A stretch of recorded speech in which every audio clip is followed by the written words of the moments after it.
Welcome back to Nerds with Screenlight. My name is Aaron. I'm Phil. I'm Zoe. I'm Vicki. And so it's officially Christmas season here on the program. I don't have any How? because it's December 3rd. I know. It's just weird. I don't have any tinsel. We don't have a Christmas tree down here. But just pretend. There is a nativity scene. There is a right nativity there. scene. Just pretend Hand carved from Israel. Pretend you're hearing sleigh bells. Ding, ding, ding, ding, ding, ding. Yeah, I can bring those. Okay, we'll work Next on that week. Next week you'll Let's be do hearing it. sleigh bells. But our question of the day to start this off is, what is your favorite Christmas memory, or your favorite Christmas gift, or just your favorite Christmas in general? I think I'll go with, if I could go 1st. Last Christmas, I think, was my favorite. Yeah. Interesting circumstances. We decided to drive from Fort Morgan to Augusta, Georgia, which is, by the way, if you do that nonstop, that's a 24-hour drive. We took breaks. You may recall last December was when the Arctic freeze came in, and we left the afternoon that it arrived, and driving through blizzards and sheets of nothing but black ice for It followed us all the way hours. down to Memphis, Tennessee. It was terrifying. I know. I had to keep looking at your post to make sure you're okay. It was like There's a lot of Alaska here. concern, and I don't blame them. At first, Yeah. we were like, what's the deal? And then we got past a certain town in Kansas, and Yeah. it was like Yeah. the car was... Anyway, that was terrifying. So but everyone slowed down to 25 miles an hour because it was literally pure ice. yeah. And we had to get to our hotel, so we were like, we just got to keep moving. Yeah. Mind you, semis are pulling off en masse. I was because- trying That to means take... you need to get off Yeah. the road. And you're seeing some like flipped over on their side. I was trying to take really deep breaths, and I was still causing... Like, I wasn't making you feel any better. It was all right. We But got I was through just it. trying to like not panic. Anyway, I kept telling Aaron, once we get to Georgia, it's fine. It never snows in Georgia, especially at I'm Christmas. going to go check on the pizza. Y'all keep talking. Okay. All right. So we got to Georgia, and as soon as we crossed the state line, there was no snow. Yay. And it was green, and we didn't have to bundle up as much. And my family was so happy to see us. And Aaron just made it his goal to make Christmas not so stressful. It gets very stressful. Like, picture the situation earlier in the kitchen with the fire and multiply that by, I don't know, 5, 10. Jeez. And you have what it could be like on a normal Christmas morning. And Aaron really like diffused the situation with, I don't know, you jumped in, helped him, made him laugh, and I'm just it was calm, really cool, and collected. fun. I do the dishes. That's what I do. I Very had a really, I thought Last Christmas was my favorite. Okay. All right. Either of you two want to go? You can go if you want. Okay, so this is like a collective memory. Okay. So my parents literally would go all out on making me believe in Santa Claus Okay. to the point of putting like shoe prints in the chimney or That's not adorable. chimney, in the fireplace, and like That's cute. one year I wrote a letter to Santa Claus and they like wrote a note back and Aw. like so I literally believed in Santa Claus till I was 12 years old because my parents just put like there was no way I could doubt it, you know? It had to be real. Like Right. there's footprints. So I don't know. I just shout out to my parents for making Christmas awesome and making me believe in Santa. Yeah. Okay. For those of you who obviously aren't in the studio with us, Zoe is wearing a Grinch sweater with his, the cartoon Grinch, mind Well, you. it's like the original Dr. Seuss Grinch. Yeah, I not- love not, it. Not the Jim Carrey creation and not the other one that they made, but the original, the OG, if you will. All right, Phil, Yeah. what do you got? Okay, so mine is my mom might disagree with me on this one, but it stands out to me because of how crazy it was. So we had one year for Christmas, my mom had gotten me and my siblings Guitar Hero World Tour, Okay. and it was for PlayStation 2. And so Okay. that was the one that had the guitar, the drums, yeah. the microphone, everything. Oh, yeah. So we break it out, we open it up, we're all so excited to play it, Mm-hmm. and it didn't work. Jeez. My mom gets angry. She goes back to GameStop, and she exchanged this game 3 times. Oh. Every time it did not work. I mean, I'm talking new copies, used copies, until finally someone was like, because we had the fat PlayStation 2s. Yeah. Finally, one of the workers was like, "No, you need the PlayStation 2 Slim." And my mom was so I would've angry been and fed up furious. with it at that point that she actually bought us a new PlayStation 2 so that we could play it. Oh, my gosh. So it's like we got 2 awesome things. You were But, like, yeah. Your I mom amazing. can see why it was disagree. your best Christmas. Yeah. That's She's like, awesome. I will never forget it either, guys. Yeah. That's amazing. So I talk about this a lot, and I've probably talked about it on previous podcasts in our repertoire. But my favorite Christmas only because I distinctly remember it. And the thing about memories, and Zoe, you as a school psychologist and someone who is studying the psychological arts, if you will, yeah, the dark arts, Yeah, the kinda. psychological arts. It's whatever. So memory is tricky, right? Yes. Memory is a tricky thing. You think you remember it, or you know you remember it, but what you remember is filtered through a lot of different things that have happened since then or even before then. And so my memory is one morning I got my first my first speed like gear bike ever, and it was a gray Schwinn. I loved that, and I just have a memory of it.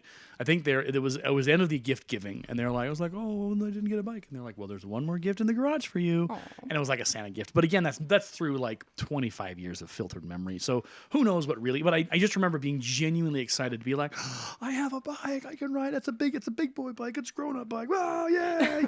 And I was just very excited about it. I think like Christmas and that's for like younger years. I think as you get older, Christmas changes. And this might be a question if you want to answer as well in this as I go off on this. But Christmases, as you get older into your 30s, into your early 40s, you start to treasure the time versus the gifts. Yes. You really start to treasure that time that you get to spend with extended family and the people that you get to see that you don't regularly see because you're not a kid anymore. You're not going on family reunion trips and whatever because everyone's spread so far apart. Yeah. And so there's just this idea that every Christmas I get to celebrate with my parents or with Vicki's parents or with family, with people that I love. That is what I look. Those are my favorite Christmas memories after my childhood, because it's just. There's something about the time and being able to spend that with someone and having that value be a part of your life. You don't like people. I know like Vicki's parents are very like they get annoyed when I say I don't want anything for Christmas. I don't need anything for Christmas. And other people get annoyed with me because like you can't shop for you. I'm like I don't want you to shop for me. I just don't care. Right. Like, I just can't be able to like. I want to be able to spend time with my friends or my family or the people in my life are the most important gift that I get a chance to have time with during the holiday season. And that's why like my adult memory would be, that. And I don't know if that's something you feel or you're starting to discover or if I'm completely off base. You are totally not off base. Yeah. Well, I mean, these past few years, it's gotten to where like people ask for my Christmas list and I have like one thing on it. Yeah. And then I'm pretty sure that like, It's either so expensive that they all have to collectively come together, right? Which like a new system. Yeah, like a new Xbox or something. But, or it's like, I've just noticed that my lists have gotten shorter and shorter. Yeah. I think last year all I really wanted was a office chair. Yeah. And that was my main thing. So practical, Yeah. And you're happy to get those things. Yes. And it's so weird that you're like an adult and you're like, this is weird. Like when I was a kid, I had a list 15 lines long and all this stuff. And it's like, well, now you're. Now, don't get me wrong. When we're walking through Walmart and I see those massive Hot Wheels sets, I'm like, I want that. I still want that. He did. But I can't really. I don't know where I would put it. I don't know, the front yard. I just want to say I have it. Like, get yourself like a mount to put in the front yard and be like, look what I got, y'all. I think you should string it with Christmas lights. You would fit in fine. Yeah. Have you seen the Christmas parade here? That's what they do. There you go. They just put lights on their car and they drive through. Next year we're gonna get those kind of cars. We're gonna have our own space. There we go. In the Christmas Day Parade. Create at Morgan, baby. It's on the map. Should. That'd be fun. I think we should do it. Fun. People be like, "Who are you?" Be like, "You know us." Have they already done that? Yeah, it's next weekend or next Thursday, I think. Okay, cool. So, all right, we'll be right back because we have a list of Christmas movies to talk about and 2 trailers to talk about, and probably some controversy and maybe some fists will be thrown metaphorically. We'll see. So buckle up for that. Please no, I can't take any more drama tonight. It's going to be a peaceful and calm episode. Okay. We have our blueberry lemonade. We do. We're at peace. We've done our woo-saw and we've done our feng shui, and it's gonna be great. It's gonna be awesome. All right, we'll come back here in just a second. What is the show called? Nerds. Oh my God. Nerds by Screenlight. Come back at you in just a second. Get nerdy with me. Talk nerdy to me. Get nerdy with me. All I really need for you to do is just please. I can stop. Talk to me. Talk nerdy to me.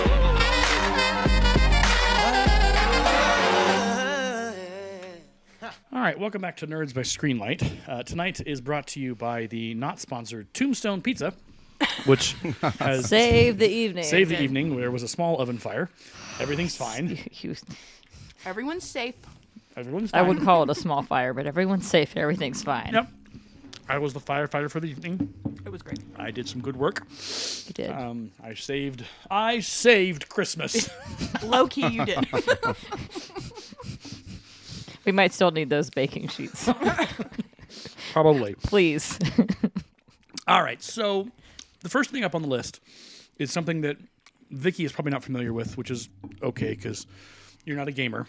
So the two trailers we're talking about are the trailers for the Fallout TV series and the trailer for Halo Season 2. Season Fallout. I think Fallout's a game, and I think maybe I've watched you play You it. have watched So it. I was watching the trailer going, this looks familiar.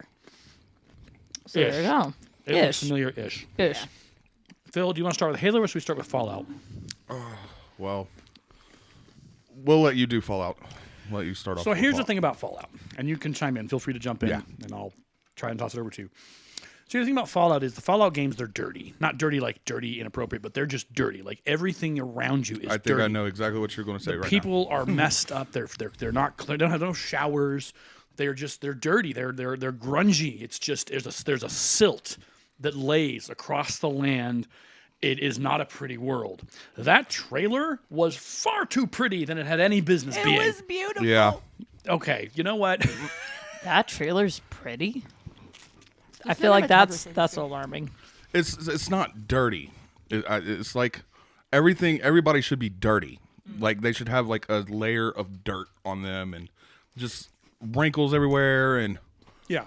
I mean, the exception being are the people that have been stuck in the vaults up until now, because Vault Tech has had some very high tech and classy vaults in the Right. games that so if are you're- clean. If but- you're listening and you have no idea what Fallout is, so Fallout is a game series. The first two, I think, were just top down. They weren't actually 3D. Yeah. And then Fallout 3 broke the mold and made a 3D game. And they're heavily based on A Boy and His Dog, if you've ever seen that movie. Yeah. And so the idea is that there's a post-apocalyptic future, and that this isn't a spoiler alert, to be clear, but the Vault Tech is a company that created these vaults outwardly as like, hey, we're here to save you, we're here to protect you from possible nuclear Armageddon. But the reality of what each vault is they're psychological experiments. Yep. And they're done in a way to like get a scientific result or something like that. Unfortunately, Vault Tech fell apart, and the experimental nature of them just continued without anybody at the helm. Yeah. And so these Vault Tech experiments have been going on for hundreds of years. And then the part of the you jump in and you're in the stories, in the Fallout story, Fallout 3, 4, New Vegas, whatever, is you are leaving the vault. You are coming out of the vault, and you are coming out of that perfect existence. But the vaults are starting to show their age. They're starting to get damaged. They're starting not to be able to fulfill their experimental need. People inside the vaults didn't know they were an experiment. They didn't know any of that, but it was all a Vault Tech kind of thing operating outside of the government. So the point of it is that inside the vault, it's pretty clean, it's pretty standard. Outside the vault, it's the wild, wild west, and nothing should be pretty. Right. And as I watched it, I was like, okay. And so that was the first issue. My second issue was what you mentioned earlier, the ghouls. Yeah. I thought you said Goa'uld from Stargate, and I was like, wait, what? Where are we going? But you said ghoul, so it's the ghouls, and the ghouls are what? Remind me what they are. They're people that are heavily irradiated, and they become basically immortal, and like they obtain sanity for a certain amount of period of time, but eventually they go feral and lose all sense of humanity, and Yep. so So like the guy like missing his nose or yeah, that's the ghoul. Yeah. And my complaint with it is like Fallout over the years, and they have made their ghouls like less and less gross. Yeah. Like when I look at that guy, the only thing that tells me he's a ghoul is he has no nose. So crunchy, crunchy, Yeah. crunchy. ASMR. Can you hear me? I'm trying to. No, not you. I think it was Aaron. It's me. I'm the problem. It's me, said Taylor Swift. Here's the thing. So, on previous episodes of this podcast, myself and James, we didn't like the Lord of the Rings adaptation that Amazon did. It was disappointing.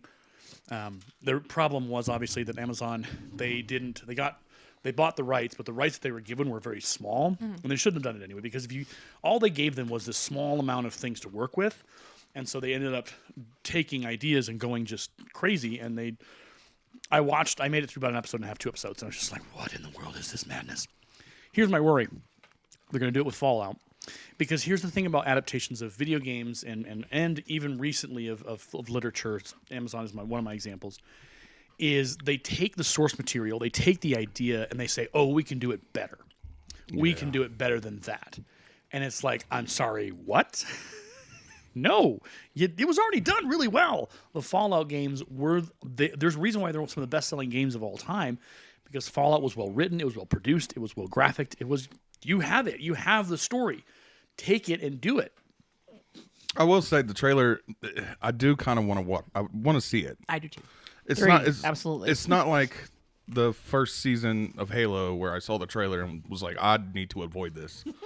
So At all cost. yeah, Well, it made me curious to at least see where they go. And I understand like what you're saying about it not being dirty, but it is so beautiful, and just like seeing the world like in real I mean, the life CGI is really looks cool. good. Yeah. The Just like CGI does seeing look it come good. to life, I guess, is kind of cool. Even if they could have done it better. From an outsider's perspective, I don't look at this trailer and think, oh, it's beautiful. I looked at it and I was like, oh, wow. Post-apocalyptic, a bit gritty. With it coming out, I'm ready to see it. But Well, they and- toned it down on purpose. the thing about it is that we see the Brotherhood of Steel. Yeah, They and make- they're real clean. They're shiny clean. Right, and that's also like, I don't know how I feel about that either. But they are supposed to be kind of the superior, The elite. the elite, whatever you want to call it. So it's one of those things where I'm cautiously optimistic, and I don't, but I'm really nervous because what often happens, it happened with The Witcher, like 2 seasons in, started to shift, it started to change, it was like, what are you doing? It's just, I've got a lot of feelings. So we'll see. I don't know. I do want to talk about the season 2 trailer.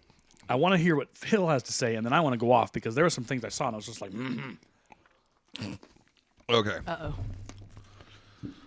When I saw this trailer, the first thing that came to my mind was, if this would have been the season 1 trailer, I would have watched it. I would have gave it a shot. Yeah. It actually had, it's got its issues, of course. I don't like the way the AI looks, Cortana. Still don't like the fact that he shows his face, but apparently that is canon if you read the novels. I am a gamer. I Oh did my not gosh. read Okay, the here's novels. I'm gonna jump in for a second, and I'll let you back in. If the movie or the TV series or whatever property uses the novel universe as their excuse, Yeah. that's a load of mahuda. Yeah. That's just junk. Because here's the thing: if it didn't exist in the games and it didn't exist in the mainstream Right. canon, why you got to rely and fall back on it happened in this novel that we it's part of our thing. It's like, but no. That 85% of the fan base did not read. So, Why are you? Okay, sorry. Continue. but anyways, things I did like about the trailer and why I thought that, like, if this was season 1, I would have wanted to watch it. It shows the fall of Reach. So it shows like the planet Reach getting glassed, and that is a big story point in the Halo series. It also has the Arbiter, which I heard was not in the first season, and that's the alien dude with the energy sword. I'm really excited to see him and Master Chief fight, and then later on hug it out. And then in this trailer actually features a Halo ring. So it actually does Halo things in a Halo show. So All right, are you ready for is that all you got? You got more? go ahead. So again, having played the games a long time ago, I haven't played them recently. I watched that trailer literally just about 45 minutes ago. And here's what I want you to think about. If you were to replace what you saw in that trailer with Star Wars, there would be no difference. And I know that's a bit hyperbolistic, but I want you to think about the sounds, the colors, Yeah. the blasters, aside from the ring that we see and certain pieces that are like, okay, well, it just looks like a Star Wars movie, like one of the new ones. Like the sound Yeah, in a way. and the I way guess. that that trailer. Except it would be a Star Wars movie I would not watch. because I was not, and maybe that's just because I don't like Halo, but I was just like already. Yeah, I was don't always wanna not a see fan. this. I wasn't She into was- it either. she was like, Yeah. I want I to couldn't watch tell the. what was going on. Right. I'm like, they're just shooting some Right. inspirational, and they're all looking off into the distance. I'm like, what is this? Right. I can't tell anything about the story. I agree. I'm with you. I'm not into it. What makes me sad is like this trailer actually it's got me interested, Mm-hmm. but I don't know if I'm interested enough to go back and watch the first season.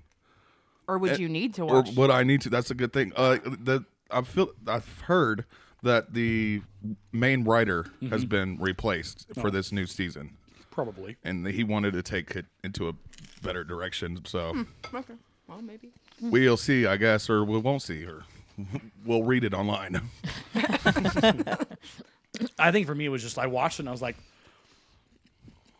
this is going to sound, how do I say this? So we talked about it before on this program, on this podcast before, but it feels like it's a lot of that, I don't want to call it like new filmmaking or whatever, but it didn't feel real.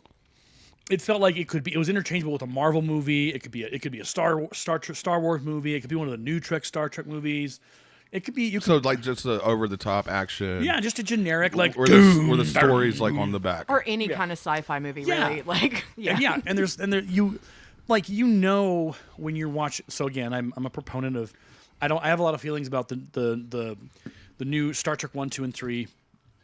That was the Chris Pine series. I have my own feelings about that. Didn't really enjoy it myself, but it is what it is. It's there.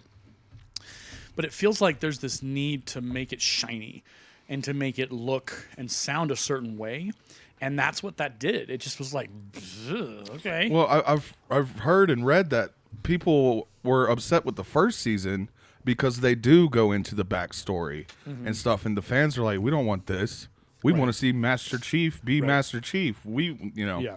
So I Then you guess gotta that's think what we're about getting. New And people that are like don't Right. have any idea. right, Yeah. I agree. Well, and the danger with that backstory stuff is that it's the same thing that the issues with Superman. So Henry Cavill was going to come back as Superman. They're going to continue his story, and then they came out and they said, "Oh, ha ha ha, funny story." No, and then one of the quotes from one of the new director guys was like, "Oh, we're going to tell the story, the origin story again, or we're going to tell the way." And people were just like, "We've already seen that 16,000 different times." Yep. That's hyperbole, forgive me, but it's just like we've already seen Superman's origins in television, in print, in movie form. You done beat the dead horse. Right. Let's do something new. And I think to your point, that's what people were like, look, give us Master Chief. Give us a story that moves forward, not this back and forth Yeah, kind of story that, like Resident Evil, the Resident Evil TV series on Netflix was a huge disappointment. Ew. Yeah, it was a huge disappointment. Yeah, I didn't even watch it. Because it tried to do this back and forth between the past and the present, and neither of the main character, the young lady, was likable in the past or in the future. And it had some really standout actors in the side and the background, but it just became this meandering mess of just like, what are we doing? What are we trying to tell here? What's the story we're trying to tell? And they had no idea what story they were trying to tell, it felt like. And it feels like that with certain, like, it sounds like what happened with Halo Season 1. They were not Yeah. sure what story to tell, so we got to let new people know. We got to let them know. It's like, well, yeah, but there's plenty of material on the internet that you could probably have pointed them to and said, hey, if you want to know the story of Master Chief, here you go. Here's your primer. Go watch it. Yeah, they've had I think Halo Legends, I think is what it's called. Yeah. Where it's an episodic series. So like they're not all weaved into each other. So each episode is its own thing. And interesting thing about it is they all have different art styles. Okay. So like one will be like a Japanese anime style, another one will be like full CGI, and those tell some awesome backstories. Yeah. Check that out. Okay. Halo Forward Onto Dawn. That's a pretty good show. Yeah. But I don't know what they're trying to do with this Paramount Plus thing. So I think what they're doing, and they're digging into old stuff and trying to make it new again. And the Yeah. danger with that is like if we've already seen it, why do we need to see it again? And it's going to turn off a lot of those gamers and those people who are interested in that. And to Zoe's point, yeah, it'll bring some people in, but what if they don't want to continue on to season 2 because they're not interested in this video game adaptation past a certain point? So I don't know. It's a hot mess. The Fallout one has me concerned, and there's a lot of people on the YouTubes, because I've watched some streamers and people talk about it, and they're like, yeah, we're worried about the Fallout TV series. We're not sure this is this is what it's going to need to be. And it's like, yeah, you got to know your fans. But is this at least like the first Fallout kind of show they've ever tried? Or Yeah, it's the first thing they've ever done. Yeah. But that's the same thing with Five Nights at Freddy's, right? Right, yeah. So that adaptation, it was because we talked about that. We had a whole episode where we said it had some good moments, and it was overall a passable to good film. Yeah. But there's moments in there where you're like, yeah. And that's also a movie that tried to pull its lore from the video games, Yep. from the books. Yep. And I mean, it kind of works for the movie because Yeah. you don't necessarily have to have read those books. They're just little Easter eggs if Yeah. you spot those things. Yeah. Yeah. So we'll see. We'll see how it all shakes out. I am very curious to see what happens with all that. So those are the trailers we watched, and it was weird. Like I could feel myself going, okay, this feels like a Star Trek or a Star Wars, one of the recent and it just I hope for Halo's sake they do it right this time, because you didn't watch the first season. Right. I haven't watched any of it, so maybe I'll check it out. We have Paramount Plus, so I might just kind of look at it and say like, I wonder what it's all about. And with the Fallout thing, I'll just say that like it should. You say that like Halo, it's very Star Wars like. Yeah. On the other side of the coin, Yeah. Fallout could have used a little bit of Mad Max thrown in there. Yeah. Oh, so yeah. So by the way, and speaking of Mad Max, they're doing a prequel on Furiosa, and it looks really interesting. I'm very curious to see what it is. But that is a style that they can't try and like retcon that. It's a different the Mad Max universe is a feel. So Yep. you'll have to watch that at some point. And if you haven't watched the trailer for Furiosa, you should check it out. It's an interesting concept. I'm always worried about prequels, because prequels are going back into a system that's already established, and you're trying to tell a story that doesn't really need to be told. But it looks interesting. I'm always up for a Mad Max movie because.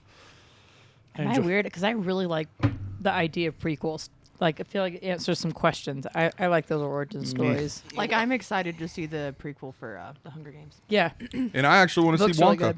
Yeah, and Wonka! I know it doesn't need to be told. No one but asked. No one asked for that. No, movie. no one asked. No one asked. And this is the thing. It's like we already have Gene Wilder. We already have what was it? Who did Johnny Depp. Johnny Depp. Depp. Johnny Depp already did that. Like we've already got our wacky Wonkas. We don't need to see where it all I started. forget the guy's name who does it now, but he's going to be so good. Tim, is it Tim something? Also in Little Women. There's Yeah. a cross reference for it. Yes. Yeah, there you go. Anyways, I'm worried about Wonka because it just feels like they're trying to force in something that is just. But I'm really curious. How did he come up with this whole freaking idea? Why do we need to know? I want to know, Aaron. Well, you're the one they made the movie for. Here's Just the for thing. you. Just for me. I think just like the Wizard of Oz prequel they did with Mr. Franco, Yeah. I think it's going to be visually stunning. Mm-hmm. I think the story is going to be pretty lacking. Yeah. That story wasn't that bad. It was goofy. Well, I like James Franco's. What Yeah. are we talking about now? The Wizard of Oz, it's a prequel with James Franco. Oh. I With think it's called Oz. Yeah, it's how he became Oz, the Great wizard. and Powerful Oz, Yeah. whatever. Okay. Yeah. Lord love James Franco. He's the best. He is not my favorite. He is not my favorite. He is my so favorite. We have a shirt with James Franco's face on it, and he's like taking a selfie, Oh, and wait. then the selfie is on the pocket. And I had asked for that for Christmas one year, and my dad literally bought it off of Facebook, which that's a really big deal for my dad. Okay. Like He went the distance. he did. Okay. And I still like that shirt's probably over 10 years old. Okay. Yeah. That's hilarious. All right. Well, we'll move off of my distaste for James Franco and onto other things. No, I don't like his brother. Who's his brother's name? The other Franco, Dave, Dave Franco. Dave. He's just not as like I don't know. He doesn't even get the David. He gets the Dave. Yeah. Oh, it's Dave. The other Franco. The other brother. Franco. Yeah, we don't even know his Yeah, name. He's just the other Franco. It's like the Baldwin brothers. Yeah, there's there's only Alec, one. and then who knows who else? Who and cares? the other one. Yeah, the other Yeah. one. Who cares about the other one? All right. Well, we're going to take a short break because we are about to launch into our Christmas movie list. We should get dessert. Okay, we'll work on that. So we'll be right back here on Nerds by Screenlight. I have to remind myself Oh what show we're on. We need a sign, I do. think. We need a sign. All right, we'll be back here in just a second after some.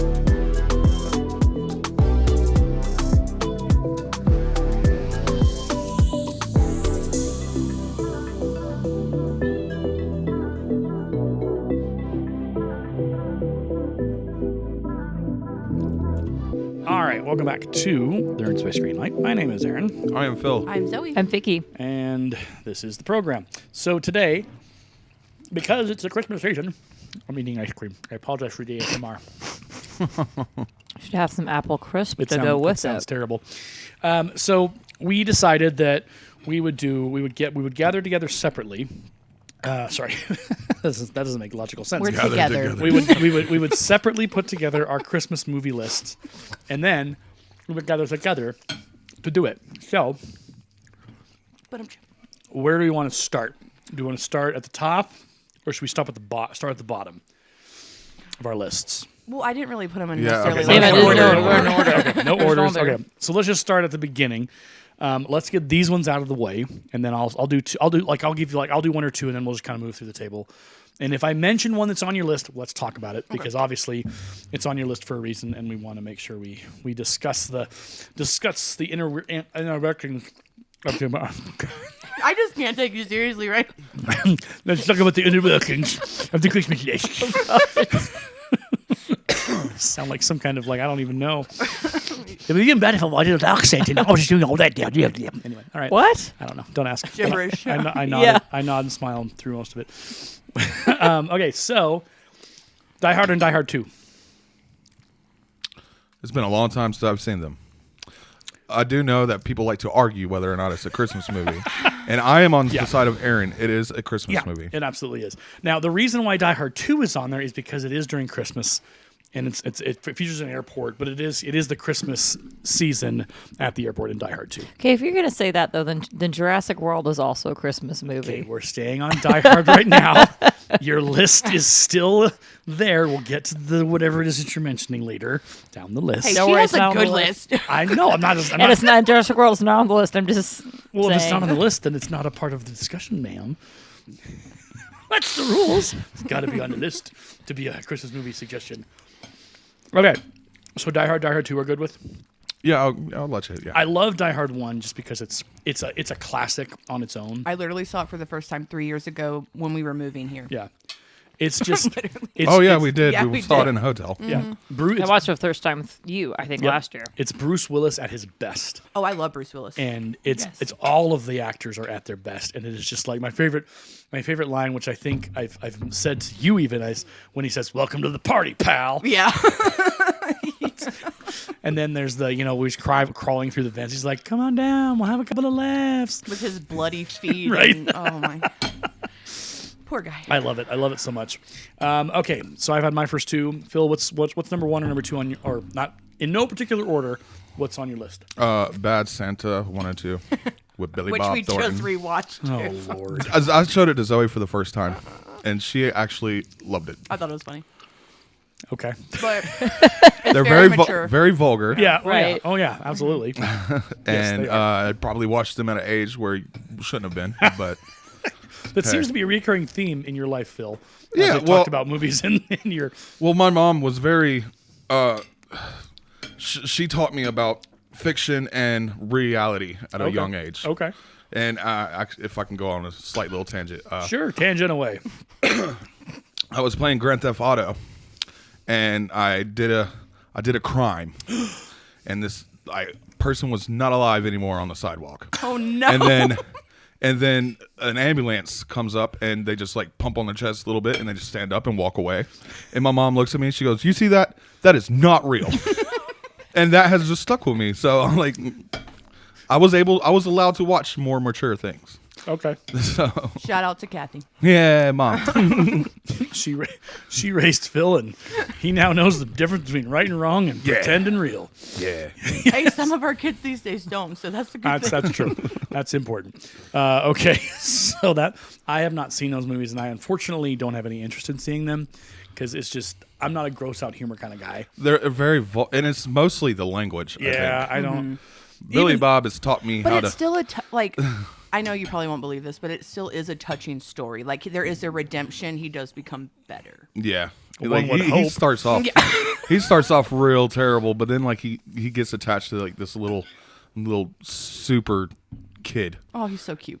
And he's introduced, he's got this snot running down his nose. But he and really he's thinks he's Santa. And, sitting he's taking care of him. yeah. Like It's adorable. Yeah, the kid's cute. I want that to be on Later the poster. on. I want that to be on the poster for Bad Santa. Adorable. It's adorable. Zoe Silvers. Okay. I haven't seen the second one in a while, but that one's on there too. Okay. We'll keep it there, I guess, at the on the list. Zoe, what's on the top number? Okay, I'm curious if any you guys might, because it's an 80s movie. Oh, boy. So it came out in 1989 called Prancer with Sam Elliott. What? I am unfamiliar. You didn't know? Prancer with Sam. Oh my gosh, I literally had this like on VHS and watched it every Christmas as a child. Prancer with Sam Elliott. Yes. Prancer trailer.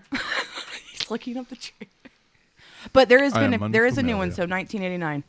Yes, and so basically the story is about his daughter, this Okay. little girl. She finds a reindeer. Okay. It's Prancer. Okay. You know, to her. How did he right? get? Oh, okay. So it's not really Prancer. Well, at the end we find out it really is Prancer because he joins Santa. Santa and the rest of the reindeer. What was he doing in her backyard? He was injured, Oh. so she Oh. like she brings him nursed back, him back to health. That's cute. It's an That sounds adorable adorable. story. Okay. I think you both would actually really enjoy it. Okay. I'd be into Because it. their neighbor, this lady, oh god, I can't think of her name, but total nutcase. But she's like the humor The humor. in the movie. The comic relief. Because honestly, like the family dynamics are pretty intense, but she Okay. kind of brings that humor back. So, Okay. Sure. yeah. Okay. All right. So that's that's on the list. Vicky. Wait, I only mentioned one. What Oh was your yeah. second one? What's your second one on the list? Jack Frost. Is that the Michael Keaton movie? Yes. Haven't seen it. Yeah, I haven't either. I mean, I know it exists. Is that where he's like turned into a snowman and he has So to he like? dies. Right, yes. And his son builds a snowman, and his spirit goes into the snowman. Interesting. It is very awesome. Yeah. But Cool. it's also just it's a movie about healing. Yeah. Gotcha. Yeah. A bit corny because Michael Keaton and a snowman. He's good though. He's Okay. funny. It's been a while since I've seen it. Like, I think last time I saw it, I was like preteen. Literally another one I had on VHS that I watched Yeah. every Christmas. Okay. All right. I'll have to put that on my list of movies to look at with skepticism and maybe see. And 1998. That's, Okay. I think your year that you said you liked. 99 was the year Oh, of good okay. movies. Well, it was right before. Missed it by that much. It's in the ballpark. Yeah, I mean the Christmas before. Yeah, that's not a measurement work. Okay, fine. All right, Van. I'm not going to fight the Jack Frost situation because Zoe will look at me and shout at me or something. Yes. All right, Vicky, what's the first two on your list? First one on my list is It's a Wonderful Life. Oh Yes. my gosh! So we've talked about that choice, that movie on this podcast or before. Yep. The power of that movie is that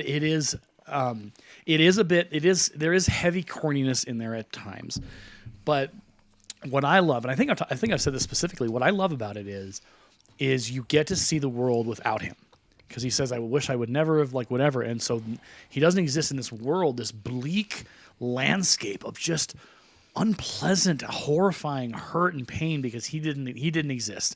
His life mattered that much to the world to change and make a difference. And the moment that I cherish the most, that I still kind of get a little choked up, is when he comes back into town and everything's back. He's like, "Hello, say things alone. Hello." And we've talked to this. My favorite moment is when all his friends are getting together and giving them money. That's the Yeah. part where I get choked Yeah. up. It's just it's one of He's those- helped them so much, and now they are. and it's a timeless story. I think it's really one of those stories where you're just like, "Wow, that was good." I'm just making sure that we're still recording. That would be Good the idea. worst. That would be the worst. I'd be My like, "That's it. I gosh. quit." The kitchen is closed. We're done. We're done here. Oh, jeez. Yeah, I think because it's Jimmy Stewart and because he's just that everyman, and the characters are just done so well, it's a fantastic little thing. You have one or two? I'll give you my second Okay. one. The Holiday. Yes. All right, let me explain myself. It's on my Feel list free. too. All right, so this came out when I was like right after college, and at the time, there was this guy, and it was definitely an unrequited love situation. Could not get over him to save my life, Okay. and he wouldn't leave me alone. And I watched this movie, and it was like, it's me, it's my situation. I really connected. Like it was very cathartic actually to watch it and be like, I'm not crazy. Someone else has been through this, and I was also going through a situation where I couldn't cry. Okay. Which is something another character goes through. It was a really cathartic movie, and it continues to be for me She throughout makes the that years. so humorous too. Like Kate when she's Winslet trying- is the best. I love it. So who else? Is it Jack Black that's in Jack there too? Black. And Kate Winslet, I think was an wow. incredible Law. actress. Yeah. Yeah. Yeah, Jude Law's in there too. It's so I think I've had to watch it with you, and it's not my favorite. Had to? Well, maybe I did make you. I It's like, you have to watch this at least yeah, once. Yeah, it's cute, and it's ish, but it's not like, oh my gosh, this is a Christmas movie, and I want this is my. It's But I hope with that personal story, you Yeah, understand why. yeah, no, For it- me, I was like, this Yeah. was actually really helpful. yeah. Well, And there's the old man that she meets that ends up being like this old Hollywood writer Mm-hmm. and has these incredible stories and an Oscar sitting on his shelf, and Yeah. she helps him become the best that he can be. And Yeah. I love it. okay, that's fair. They're out there living their best lives. Yes. I'm going to skip my third one because I have a feeling it's going to get mentioned by somebody else. But this one I think Phil might have brought up, or maybe Zoe. But it's Ernest Saves Christmas. That's Zoe. That is on my also list. on my That's list. Zoe. I Zoe is love- Ernest everything. Yes, all the Ernest movies. I have loved him for and his movies. Jim Varney. Do you know his history with the Ernest character? It started out in commercials. What? Yeah. I did not know that. So the Ernest character started out in like regional commercials for a bunch of companies. Okay. And so he would do these, mean Vern, I like this milk. That's clearly an overstatement and hyperbole on how he actually sounds because Jim Varney was just an amazing actor. Jim Varney actually acted. I think there's a recording of him doing like Shakespeare. Really? Yeah, Wow. dude was a versatile actor. I could see that. Dude was, but his face was so rubbery. He was the Jim Carrey before Jim Carrey was Jim Carrey. Gotcha. And so his regional commercials started kind of making some waves. And so you can go on YouTube and look up Ernest commercials. Okay, I will have And to it do is absolutely. I bet they're awesome. It is amazing. Because he has passed away, yes. Yeah, he did. We lost him. We lost him a couple. I would say more than 5 years ago, Okay. probably. But Ernest Save Christmas is the most The zany. old lady with the neck brace is my favorite. Yes! I'll be dead soon. So funny. It just hasn't kind of that nasally kind of being, Me, and- an old woman. So funny. Hold on, I'll get you some help in a minute, ma'am. Whatever she says. I love it. So yeah, Ernest Saves Christmas. It is the zaniest, craziest adventure Ernest has ever been in, and it's not an Academy Award winning film. Like it's not gonna wow your socks off, but it's just a fun, It's fun. wacky movie. I love Ernest. I love, you know what I mean, Vern? No, I mean, I'm saying Vern. And he just has this relationship with the camera, and you're just Yeah. like, what is going Yeah. on? He looks dead in your soul, basically. Yeah, he does. There's a whole at some point we probably should sit down and do an Ernest. We should. I an love Ernest, all of them. an Ernest episode. Because I've only ever seen Ernest Saves Christmas. I haven't seen any other Ernest ones. Goes to Jail is fantastic. Yes. The Halloween one. Yeah, that Oh. scared me as a child. Scared the Aaron. life out of me. But it's. Wait, have we seen the Halloween one? I Remind me don't about. remember, to be honest. I remember watching and being just like, it's scary. Just like the trolls. Yeah, it's Oh, yeah, I've seen it. pretty crazy. But yeah, Jim Varney. There's there's one where he goes to Africa, and that's a little Maybe sketch. let's not watch that one. Yeah. Well, we'll watch it just to Because you got to think about the time. Yeah. Because 80s and 90s. Like 80s, yeah. So there's a lot, Yeah, and makes that's sense. we've talked about that before, like looking through the filter and the lens of hey, Yeah. it was 20 to 30 years ago, and Yeah. But Ernest, I mean, Jim Varney was a good guy. He was a nice guy. So that Ernest Saves Christmas, the one that we talked about at length, Violent Night, of course. Yeah, it's And on the list. You made it. And I'm probably gonna watch that before Christmas here at some point, just to sit down and enjoy Is it. that one of the ones that you need to watch? Or No, I watched it. We talked about it. Oh, okay, yeah, Yeah. And That's right. Yeah, So I'm gonna watch that again, and it might be a Christmas tradition for me to watch Violent Night, probably on my own because you would not enjoy. You don't think I'd enjoy it? Oh gosh, no. Okay. There's a lot of. Not the violent parts, but like the backstory of like Santa Claus. I think you would like. It's very mythological in the Norse Yeah. Norse religion and Norse culture and stuff like that. Okay, we'll come back to mine. Phil, what's next on your list? 8 Crazy Nights. Oh, jeez. Adam Sandler. You're going to say that to a lot of the ones that I'm going to get to like the really good ones later. These are my like, what would you call it? My Guilty pleasures? Yeah, guilty pleasure holiday movies. Emphasis on the See, guilty. my list is gonna be a lot of yeah, and rolling your eyes. Right. Yeah, so I love Okay 8 with Crazy it. Nights. So this is early Sandler or mid Sandler, would you say? I would say mid. Yeah, mid Sandler. Yeah, he voices a lot of characters in it, Mm-hmm. and at the time I thought it was awesome art style. Yeah, because Because it's animation, correct? Yeah, it's like cartoon, and it's like one of the last actual cartoon movies we've ever gotten. Okay. Like it's like we don't get cartoon movies anymore. They're all That's Yeah. fair. 3D animated type things. It's gross. It gets sad, Yeah. and he has a redemption, and it becomes really sweet. But he's kind of a jerk through Yeah. most of the movie. Yeah, I couldn't. I've tried watching it and I just can't get into it. But maybe I'll I try watch it. again. I watch it like every year. I know, and I go in the other room. You're like, I don't want to deal with this. And I like Adam Sandler. I don't know. Yeah. Yeah. You know, I feel like his earlier stuff is different than his later stuff. Definitely. Yep. Okay. Aaron's. I'm doing two things Googly. at once. Okay, so what was the other one? What's another one on the list? Okay, let's talk about a good one. Polar Express. Okay. That was on my That's list. an interesting one. There has been it's been a mixed bag on it, Polar Express. Yeah, Kind of in- because it's. I mean, if you look at it, it's kind of boring. yeah. But at the same time, like, it's gorgeous, and the animation is. And Tom Hanks. Yeah. Yes. Yeah, and like Period. and like Yep. at Crazy Nights, Descendants. Tom Hanks in this movie voices a ton of characters. Yeah. Yeah. And you can how he does the little boy's voice Yeah. blew my mind. Yeah. But like as a kid watching it, yeah, it's kind of boring Yeah. for a kid. As an adult, I've grown to appreciate it, Yeah. and I enjoy it a The lot soundtrack more. is amazing. I mean, Yes. you say that though, and a bunch of kids at my elementary school still say how much they love the Polar Express. For me, I wow. grew up with the book. Okay, It's one of my favorite Christmas books. So I was beyond excited when I found it was going to be made into a movie. Yeah. nice.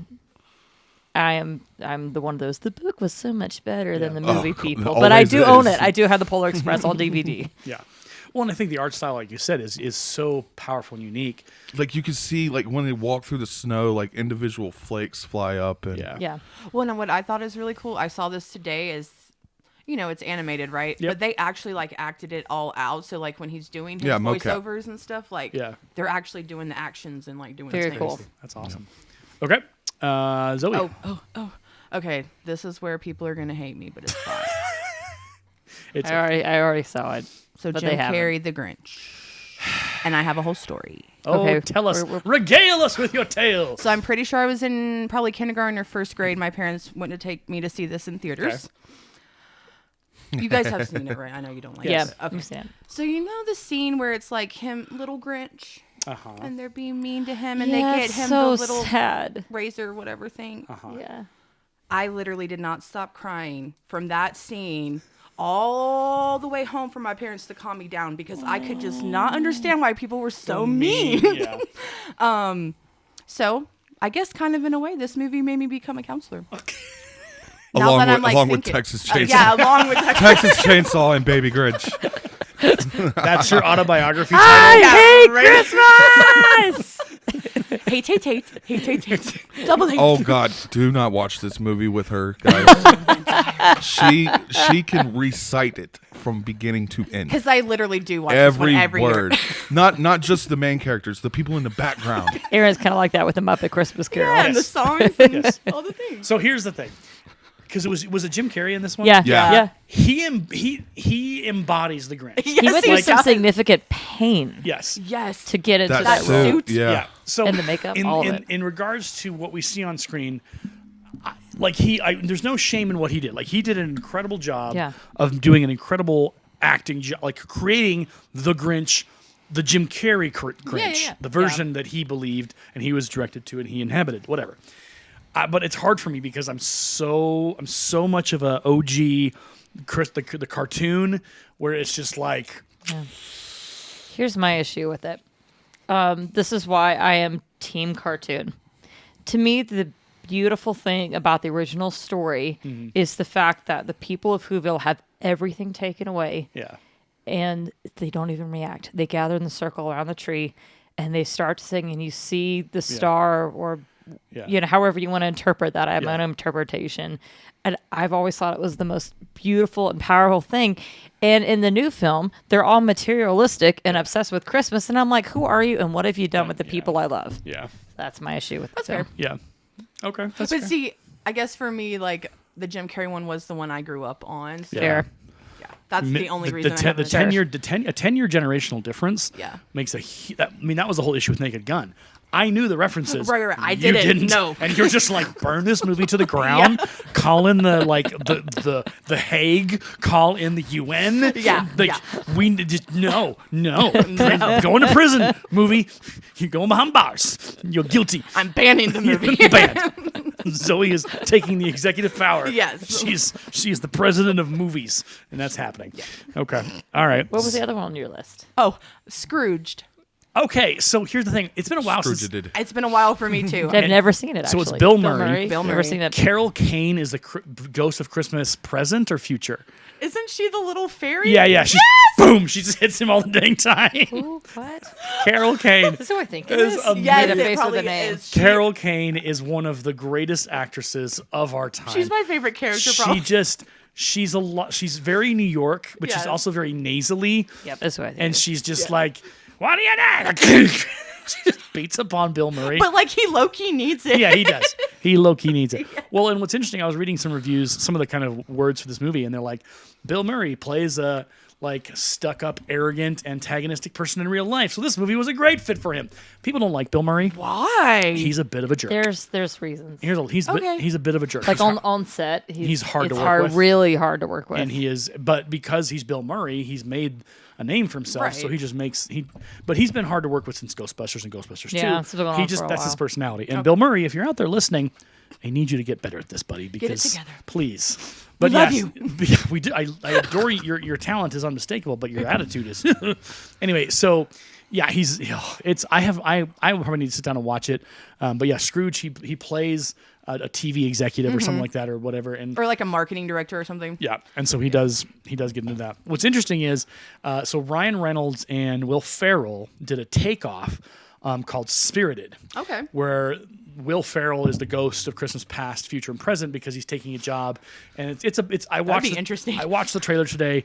I love me some Ryan Reynolds. I do not like me anymore Will Ferrell anymore. Me Because either. it just feels like he's He's trying too so hard. much, yeah. Yeah, it's just hard to watch. I'm just like, buddy, maybe you don't need to act anymore. Do some producing credits because watch He was pretty good in Barbie, though. yeah, watching him go up against Ryan Reynolds in a movie is like, okay, Ryan Reynolds is the younger version of you. He's actually better at this than you are, what you could do now. And so, anyway, but Spirited it's on my list of movies to maybe check out. When did it come out? A couple years ago. Oh, okay. I just was looking through Christmas movies and I was like, Spirited? What? Interesting. And no, when I saw Will Ferris. How do you say his name? Will Ferrell. Ferrell. There it is. I'm thinking I'm putting Ferris's Day Off Like into a this. feral cat. Feral. For Will, I saw Will Ferrell's character, his face on the movie trailer or whatever thing, and I was just like, well, that's why. That's why I never got anywhere. Ryan Reynolds is hilarious and He is and amazing. Good stuff. Okay, so is it me now? No, Vicky. my turn. Vicky, okay, what do you got? All right, first one. We'll get into the controversy. Miracle on 34th Street. I am team both. The look. No. I haven't I seen think it, I've so I'll only take your seen the word. original, so I wouldn't know. Let me explain. Explain. All right, I grew up on the 1994 one. I thought it wasn't bad. I've seen the original. I do think the original is better, but I still like the new version too. Because isn't there like some slimy with the new one where he's like there's some like Dylan McDermott's character, whatever his name is, he tries to be like there's a little slime, an extra level of slime to him maybe. I can't remember. It's been a while. Which are you talking about? The Santa guy? No, the guy, the one of the lead male characters in the film, not Santa, but he's like the dad or something. I didn't think he was slimy at all. Okay, I don't know. Here's what I think. I love what they tried to do because they did try and make it brand spanking new. They did try to reinvent it. Right. It just felt a little like parts of it feel like it's try hard. The original is the original because it's beautiful. Sure. And the acting and the story that it tells is genuine and heartfelt. And the people who are in those scenes, and it was just it's like A Wonderful Life. You would never ever redo It's a Wonderful Life. Right. You would never work a day in your life ever again because people would be like, are you nuts? But what were you thinking? In this way, I get it because you're trying to update for modern audiences, whatever. And the old one is black and white; it's not color. Right. Sure. But I just that original just is such a beautiful thing. It's so magical. It is beautiful. I love it. But notice I said team both. Team both. It's fine. I like the old one too. It's fine. What else you got? The Santa Claus, which is ironic because It's on my list. there was a fire situation in the kitchen this evening, just like in the Santa Claus. There are big flames coming from both ovens. Are you referring to like all of the movies or just the first one in particular? The first one. Okay. I'm 1 and 2. Okay.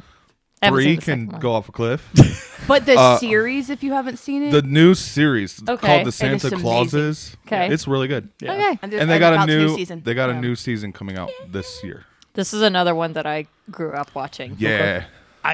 It's not my jam. I'm not a Santa Claus guy, I guess. Okay, so Yes. it's deep for me. Okay. I went to see the second one for my 10th birthday. Okay.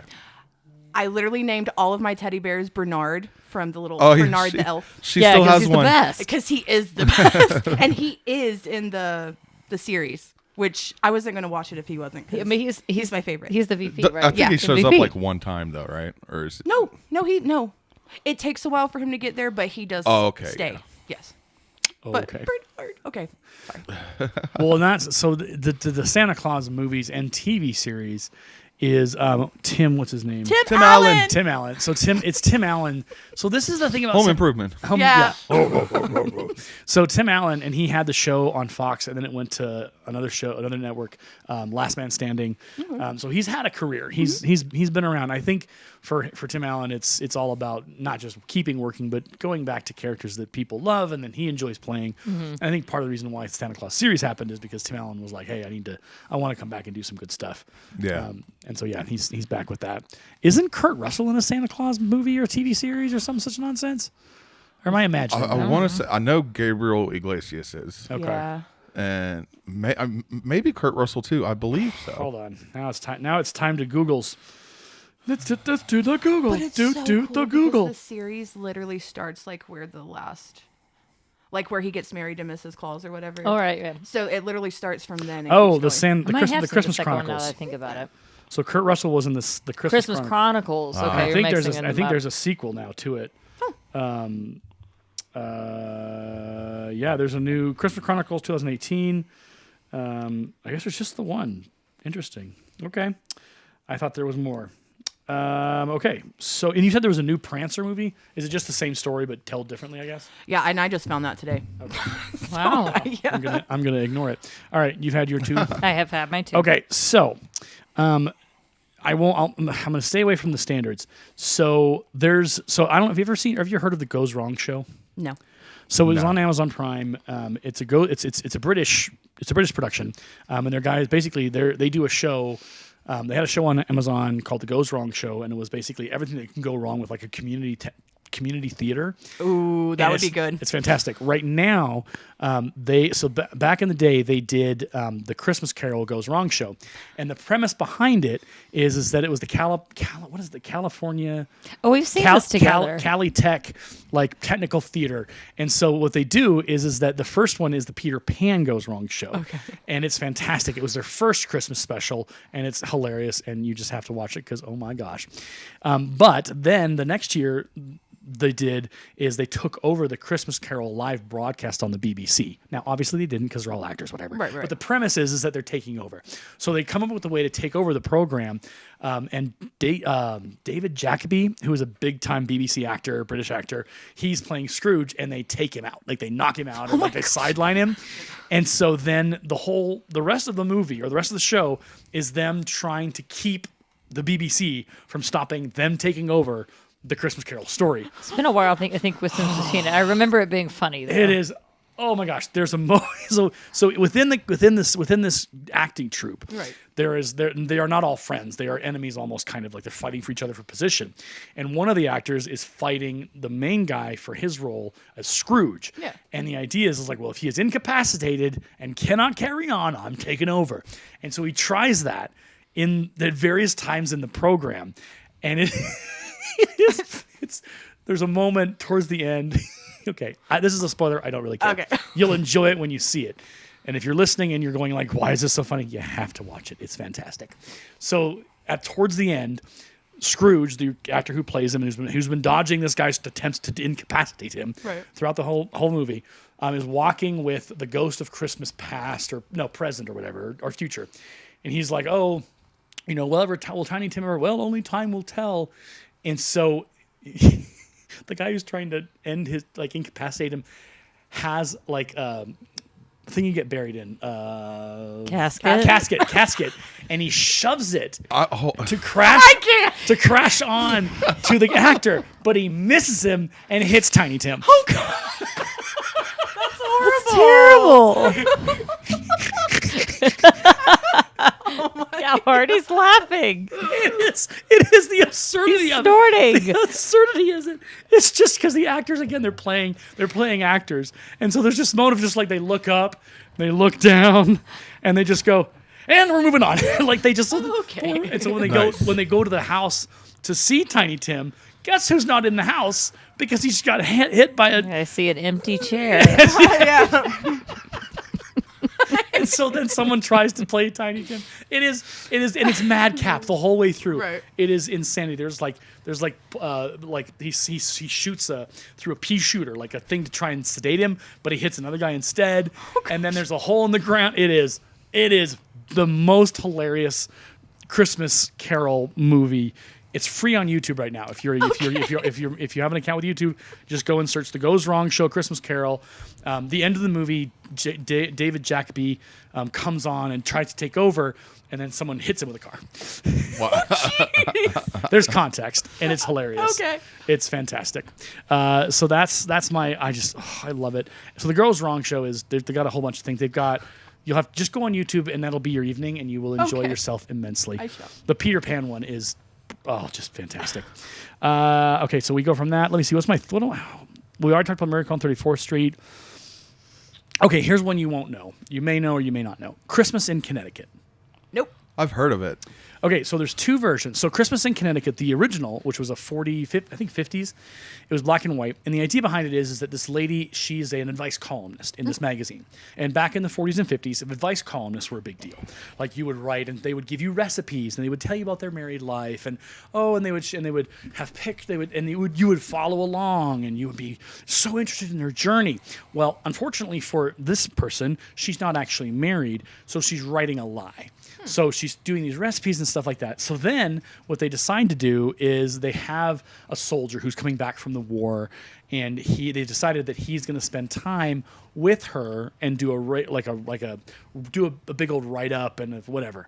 And so she lives in like an apartment in New York. She doesn't live in a nice little house in the country. Right. So she has to then invent her family. She has to invent the house that she's living in, and so it's all a lie, and so she has to get her like friend. So the idea behind it is she has to create this thing, and it's comedic, but it's also romantic because she eventually, spoiler alert, it's a 70-year-old movie, falls in love with the soldier or whatever his name is, and then that becomes a whole thing. Now there was a remake of it in like the late 90s, and the idea behind it is that she was a cook, like a show host for a cooking show, Yeah. and she had established that she had the family and whatever and the stuff that didn't really exist.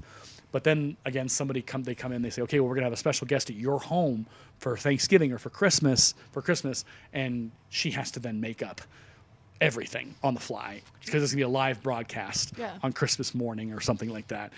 So Christmas in Connecticut, there's the two versions. The first version is fantastic. The second version is okay. It's a modern implication. It's kind of like the Miracle on 34th Street.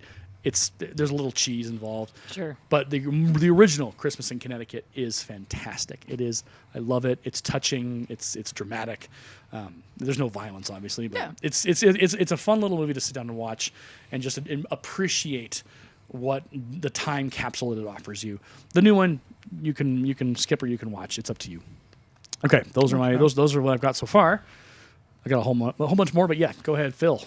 So I'm going to group these four together as one, Oh, boy. and that's the first four Harry Potter movies. Oh, Got it. okay. They all have Show your work, if you will. the reason why I say those four Okay. is because stuff hasn't quite gotten really bad yet at Yeah. Hogwarts. Yeah. Yeah. So they actually do get to celebrate Christmas Yeah. for those first 4 years. I think 5 and up, there's no Christmas. Like No, you because you don't. have that Once- mean pink lady in the fifth one. Dolores Umbridge. Oh yeah, I introduced Justina to her, and I was basically telling her I hate this woman so I- much. You'll see why. And she was She like, is "Oh, I get it. I hate that whole Awful. movie because of her. She's to the be honest. worst." Yeah, the actress that plays her really redlined the meter. Yeah, she did. I Well, agree. we didn't get a proper death. I think we got an imagined death scene. Yeah. Or something. We didn't actually get her death scene. She doesn't die in the books. Yeah, she doesn't get her comeuppance, and I think that's what people struggle with watching the movie. They're like, this character, needs to go. she needs to die, but Yes. we never got that out of it. So there you go. But yeah, like in the books and in the movies too, like Christmas time around Hogwarts, it's just so cozy. Yeah. They got the floating candles and all the giant feast that they have. Yeah. And it's just it feels warm. Okay. And Yeah. I like that. That's so interesting because I've heard that people, this is something to think of at Christmas. For me, this is like a Halloween series. For me, it's both. Okay, So I get that. I mean, and let's lead into the next one, Nightmare Before Christmas. I was waiting for that one. What's this? What's this? The magic everywhere. The Oogie Boogie song is Yes, it's Awesome. the best. It's so violent. Yeah, If but- you like, the lyrics But it's are so, like, you're joking. You're joking. there was Kidnap literally the a Santa poll. I don't know if Claus. I told you, but the kids were doing a poll at school if it was a Christmas movie Yeah. or Halloween, and it couldn't be both. It had to be one or the other. To pick a team, a side. So I went with Christmas. What I appreciate about Nightmare Before Christmas is the art style, Mm-hmm. because that's a movie that actually isn't a Tim Burton movie. It's a Tim Burton-esque, correct? no, was it's Tim Tim Burton. Burton. What is the movie? He has gone on Are you record confusing saying Coraline? Yeah, I was about to Yeah. say. No, because I thought it was. it's Tim Burton, and because it's Tim Burton's Nightmares Before Christmas, but he has went on record saying he does not want a remake, a sequel, Okay. anything. Good for him. He wants the movie to exist as it is. Yep. Yeah. Don't mess with And- perfection. Yeah, it's really Nightmare great. Before Christmas. Guess what? What? It is directed by Henry Selick. Story by Tim Burton. That's what it is. Yeah. but Okay. it is not. So Okay. I'm right. Oh my land. So Kind of. So that was written by Tim Burton. written by Tim Burton, but that was it. That's Okay. all the hand he had in that. Which doesn't say obviously that it wasn't a good Tim Burton-esque movie, but that art style, Jack Skellington, and just all of how it looks and feels, Yeah. it It's is a vibe. it's brilliant. It's so intricate. And the music, like you said, the soundtrack. I played the soundtrack actually on one of our Halloween, and it was like, and that just this is Halloween. Yes, Dun, this dun, is dun, dun. Halloween. Yeah, and it's yeah, just yeah. it's so, like you said, it's a vibe. Yes, It is. I used it with elementary kids. The Oogie Boogie song, and this is Halloween for like a game. Yeah, and in the end, Jack Skellington does learn his lesson, and good things happen. Yeah. So Yeah. Merry Christmas. Okay, and then that was your two. What else you got, Zoe? What was that? I'm thinking. She's got a Because bit I'm of a like, list. should I steal yours? Since you're stealing all of mine. You can I mean, take one. If you our have one that lists matches my are list, very you can take it. I don't similar, so- mind. Steal away. I would say Christmas Story 1 and 2. Okay. Okay, now I'm sad you took that one from me. I will let you talk about it too. So Christmas Story 1, because the sequel was this last year. Yeah. I haven't had a chance to watch haven't it, seen it either. so you can talk to me about that. Okay. But yeah, Go with one. talk us through Christmas Story. Since Christmas Story is one of those movies that I did not like as a kid. Really? Once What? again, I thought it was boring. okay, Oh, I love Honestly, As I got older, I'm with you there. As I got older, it is one of my,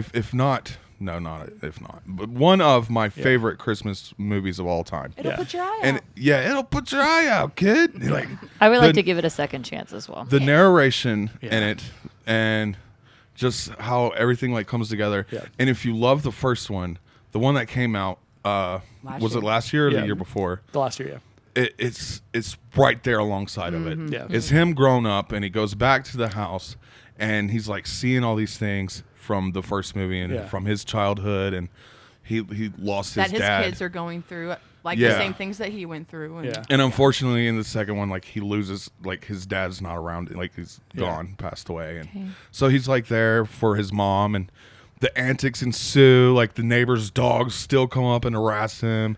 They have a scene where they're like doing a big sled thing, and he's like, "You're not going to do that. And, like you're going to hurt yourself." And sure enough, You know, it Even goes the down. lamp comes back. Yeah, whole the thing. leg lamp. Yeah. I have an ornament. I have this ornament. Oh, that's so cool. Fragile. I have the Red Ryder BB gun. It's awesome. But kind of like you were saying, Aaron, like as you grow up and how Yeah. Christmas changes, you Like, could see you- how it changed yeah. for him. Yeah. Yeah, Well, and in that first movie, there's a lot. The beauty of A Christmas Story and why it's timeless is there's so much to identify with in that movie. Yeah. Yeah. Because no matter how many generations come and go and technology comes and goes, there is still that dynamic between parents and kids, parents and kid and child and brother and sister. And like, there's still that remains a core part of who we are. And so, yeah, dad going down to yell at the furnace and I mean, I'm gonna wash your mouth out with soap. yeah, like that's a thing that we understand parents did and do because those dynamics don't change. Those dynamics of sticking your tongue to a ice pole or whatever. It's yeah. There's certain things you just I triple dog dare you da da da. Like there's things that we may not say today, but we understand because there's still connective tissue there. Is that why they went down the slide in the second one? Because he got triple dog dared, and he's like, yeah, you never turn down a triple dog dare. Yeah, the first one is good. The second one I need to see. Yeah. And so you I can think you kind of both would love it. I was so worried about it at Yeah. first, but when I was watching, I was like, I really love this. Cool. This is really good. It was very heartwarming. Yeah. Well, I think the thing is they did a sequel a couple years back, and it wasn't good. Yeah, I saw that online, and I was like, what? Did they already had a sequel? Yeah, Like, they tried, but I don't would think, say this newer one is true sequel. I so. don't think they had a lot of the cast back or the original kind of pieces to it in Right. in that sequel. And so this sequel was an attempt to kind of reset and right the ship, and I think it is a nice. From what I've seen of trailers and stuff like that, I think it's a really good one. So Comes it's full circle at least. yeah, and it's Yeah. it's just a fun movie because the most haunting I think is where like they go to see Santa. And it's just like this almost a fever dream of like what it's like. But like little kids, they all hate Santa. Yeah. Because they're shy. Yeah. And Santa's scary. And And you it's know, a strange man. You've been taught to not talk to strangers. You're supposed to sit on his lap and Right. tell him what you want for Christmas. Right. Doesn't it really he is like push him weird. down the slide Yeah. with the boot? Kicks him basically down. yeah. It's One of my favorite scenes is like little Richie wrapped up in like Oh, 20 yeah. jackets, and he's With like, his arms. I can't put my arms down. See, in retrospect, I like when he's in the bunny costume just pouting. Oh, Like, I yeah. am so unhappy right now. And mom is just trying not to laugh because she understands what's going on. Yeah. And she's just like, it's That comes cute." back in the second one too. Really? Yeah. I feel like that as a teacher sometimes where you're just like, Yeah. don't laugh, don't laugh, Yeah, don't don't laugh, laugh, don't don't laugh, laugh, don't don't laugh. Funny. We're the adult. Yeah, be the adult. It's so hard sometimes. There's science behind avocados. Sorry, no one on the internet understands what that Very, joke is. very inside baseball joke there. All right. Zoe, did you have your two already? Okay, so said one, yeah. my second one would be the National Lampoon Christmas. Yes. Yes. Christmas Vacation Yes. is an absolute favorite. And in our house, actually, my parents have enjoyed watching that. We've yet to watch that together. Oh, It girl. is fantastic. So, Zoe and I haven't watched it together either. so Maybe we here's do the- that. That's one. Absolutely. Here's the thing about Christmas Vacation is I have not watched National Lampoon's actual Vacation, the one with John Candy and they go to an amusement park, whatever. I know it's probably funny, but I haven't, whatever. But Christmas Vacation is one of my go-tos. I love, and it's also along the lines of kind of what we talked about earlier. It's timeless. It is. It like families getting together for the holidays. Nobody's happy. Everybody's miserable. There's always some drama. My favorite, is the kids of the aunt and the uncle. Yeah. And the girl who what's her name? Oh, don't. It's been so long. She gone cross-eyed and Yeah. she get kicked down a well and now her eyes are back again. And it's just this weird, wacky, like, But it's so almost relatable about family. yeah, because the family is weird and wonderful. Yeah. And yeah, it's And when he puts up all the lights and then all the lights go out in the entire neighborhood. yeah, I just- it's What is his name? that real would be name? Chevy Chase. Okay, yes. Chevy Chase. You should watch the international vacation one. Okay. Where they go to Europe or whatever, because It's that good. one's Goes funny. 'cause outside. They go Thanks. to Stonehenge. Okay. And They basically make it seem like he basically pushes over the entire Stonehenge with the car. No. That sounds fantastic. But yeah, Okay, I'll put all it on of my the list. National Lampoons are amazing. Yeah, so the Christmas Vacation is fantastic, and it's also a story of like what happens to a guy who gets pushed to the edge. Yeah. Because he doesn't get a bonus. Right. He gets a membership to the Jelly of the Month Club. Oh, he is livid. And he loses his mind, and then his brother goes and kidnaps his boss. Yep. And brings him in, and then That's a wonderful conversation. the SWAT team shows up. Yep. And it's just like anything possible. Icing on the cake. Yeah, it just it builds and builds and builds and builds until it really just it hits its stride, and it's fantastic. It's zany. It's mildly inappropriate at Yes. times because there's the scene where he goes to the shop for gloves for his wife, Oh, yes. and there's the woman who's at the counter, and he just loses his mind. He does. And his son is like, "Dad, what are we doing?" And he's like, "Ugh." Stop talking. "It's weird. It's one of So those." lost. Yeah, You'll have to watch it. Oh, I do remember it now. Yeah. Yeah, it's When, just- when you said the plugs in the lights. And yeah. There's the Is that the one where they got like the guy in the RV? Yes. Yes. Yeah. Okay, Yeah. yeah. And then the RV explodes and everything is fantastic. Yeah, it's Anything that could go wrong goes does- wrong. yeah, it goes Yeah. wrong. The turkey cat? Yeah. No, it's a squirrel. The squirrel? Well, no, there is the cat. She wrapped up her cat. Yes, And then she the did. cat dies or gets electrocuted. And then there's a squirrel in the tree. It's mind blowing. It is. Wraps up a cat? Yeah, because Yeah. grandma's got Alzheimer's. And she she- wraps gift. So she wrap. Oh, she wraps the- and then the cat gets blown up by an electrical short in Yeah. the tree or something, and it's great. It's great. It is. Every character in that movie is just it's brilliant. Okay, well, who's next? Me. Okay, all right. This is one of those that you feel like you either love it or you're like, eh. I've always associated Little Women with Christmas. Which I love. it made when I was researching earlier, it made both versions of Little Women made the list Yeah. of top Christmas movies. Well, starting with the book, the first line of the book is, it doesn't seem like Christmas without presents this year. Yeah. Like Christmas is like an opening theme of the book and it's reoccurring. Yeah. I grew up with that Winona Ryder version with Claire Danes in it and Kirsten Dunst Yeah. and Christian Bale. Yep. And that's incredible. And then the new one came out and my sister-in-law texted me and said, I want to see this movie and I don't want my husband to come. And I was like, I'll go with you. I don't want Aaron to come. Her husband is my brother. Oh, okay. Neither of us would have enjoyed that Right, movie, and fair. we would have been But, pretty. but pretty that what's so particular. cool is that the director of the new version directed Barbie. And when I saw that, I went, oh my gosh, Barbie's going to be amazing because it's the same director. So, how do you feel about the second Little Women? Because I haven't seen it. Like the newer one. Because I've seen this one. I think it's really good. Okay. I do. Like on the same lines as the original? Yes. Okay. Yeah, but it does do the comparing between the past and the future. Okay. But I do think it's well done. Okay. I'll give I it- think it's worth your time. Okay. What else other than Little Women? Well, hold on. Going back, I wish you guys would give Little Women a chance. You should. It is a It's classic really good. novel. And there are guys in the movie. I mean, Yeah. Phil I've just never seen it. Phil so just I'm has this listening. dead look in his face as he's staring at me, being like, "If you so much as say yes, I'm gonna kill you." you would actually really like it. Maybe me and Phil watch it, and we come to the podcast with our own, thoughts. I mean, you on did Little Women. put poor Zoe through Pinocchio. You did. And the Naked Gun. I feel like you owe her. For those of you who can't More see so Zoe than right Naked now, Gun than she Pinocchio. cocked her face to the side, head to the side, and said, It "You was- did." I never. You got up out of your chair for that. There was almost a snap of the fingers and like late 90s, early 2000s. No. Better check yourself before you wreck yourself. Yeah. Yeah. Yes. All right. So Phil, at some point between now and who knows when, we'll put ourselves down in the seat and we'll watch it check it out, together. We'll yeah. make some notes and we'll come to the podcast. And I think you'll actually like it, both of you. You'll find some things to appreciate about I mean, it. it's about a freaking writer. Yeah, Aaron. wow, this turned very quickly. That escalated, to quote Will Ferrell, very quickly. This is why you don't speak sometimes. Aaron.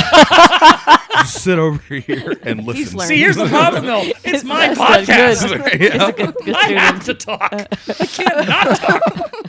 Otherwise, it wouldn't be no problem with you running the podcast, but I am number one on the channels on the I'm going to give soundboard. Aaron an I'll opportunity enjoy to my redeem privileges. himself. You can be quiet. I can't. doesn't work that way. People are Very going to start true. to ask questions. Why have we heard from Aaron in 30 minutes on this podcast? Where'd he go? He disappeared for a second. All right, the next one Aaron introduced me to, and it's become quite literally one of my favorites. I want to watch it every year. The Muppet Christmas Carol. I'll let you take the mic. Oh, the Muppet Christmas Carol. Here's the beauty of the Christmas Carol. Have you guys seen it? No. You need to, I have seen it as a kid. Yes. You need to watch it now as an adult, and maybe Okay. we'll do it as a group. I don't know, but it's something you need to check off your list this year. Here's the thing about the Muppet Christmas Carol. Michael Caine did not go into this movie to make it a Muppet movie. He has stated this on the record, saying he went into this movie to make a actual Christmas Carol movie with real people. Yeah. But they were just Muppets.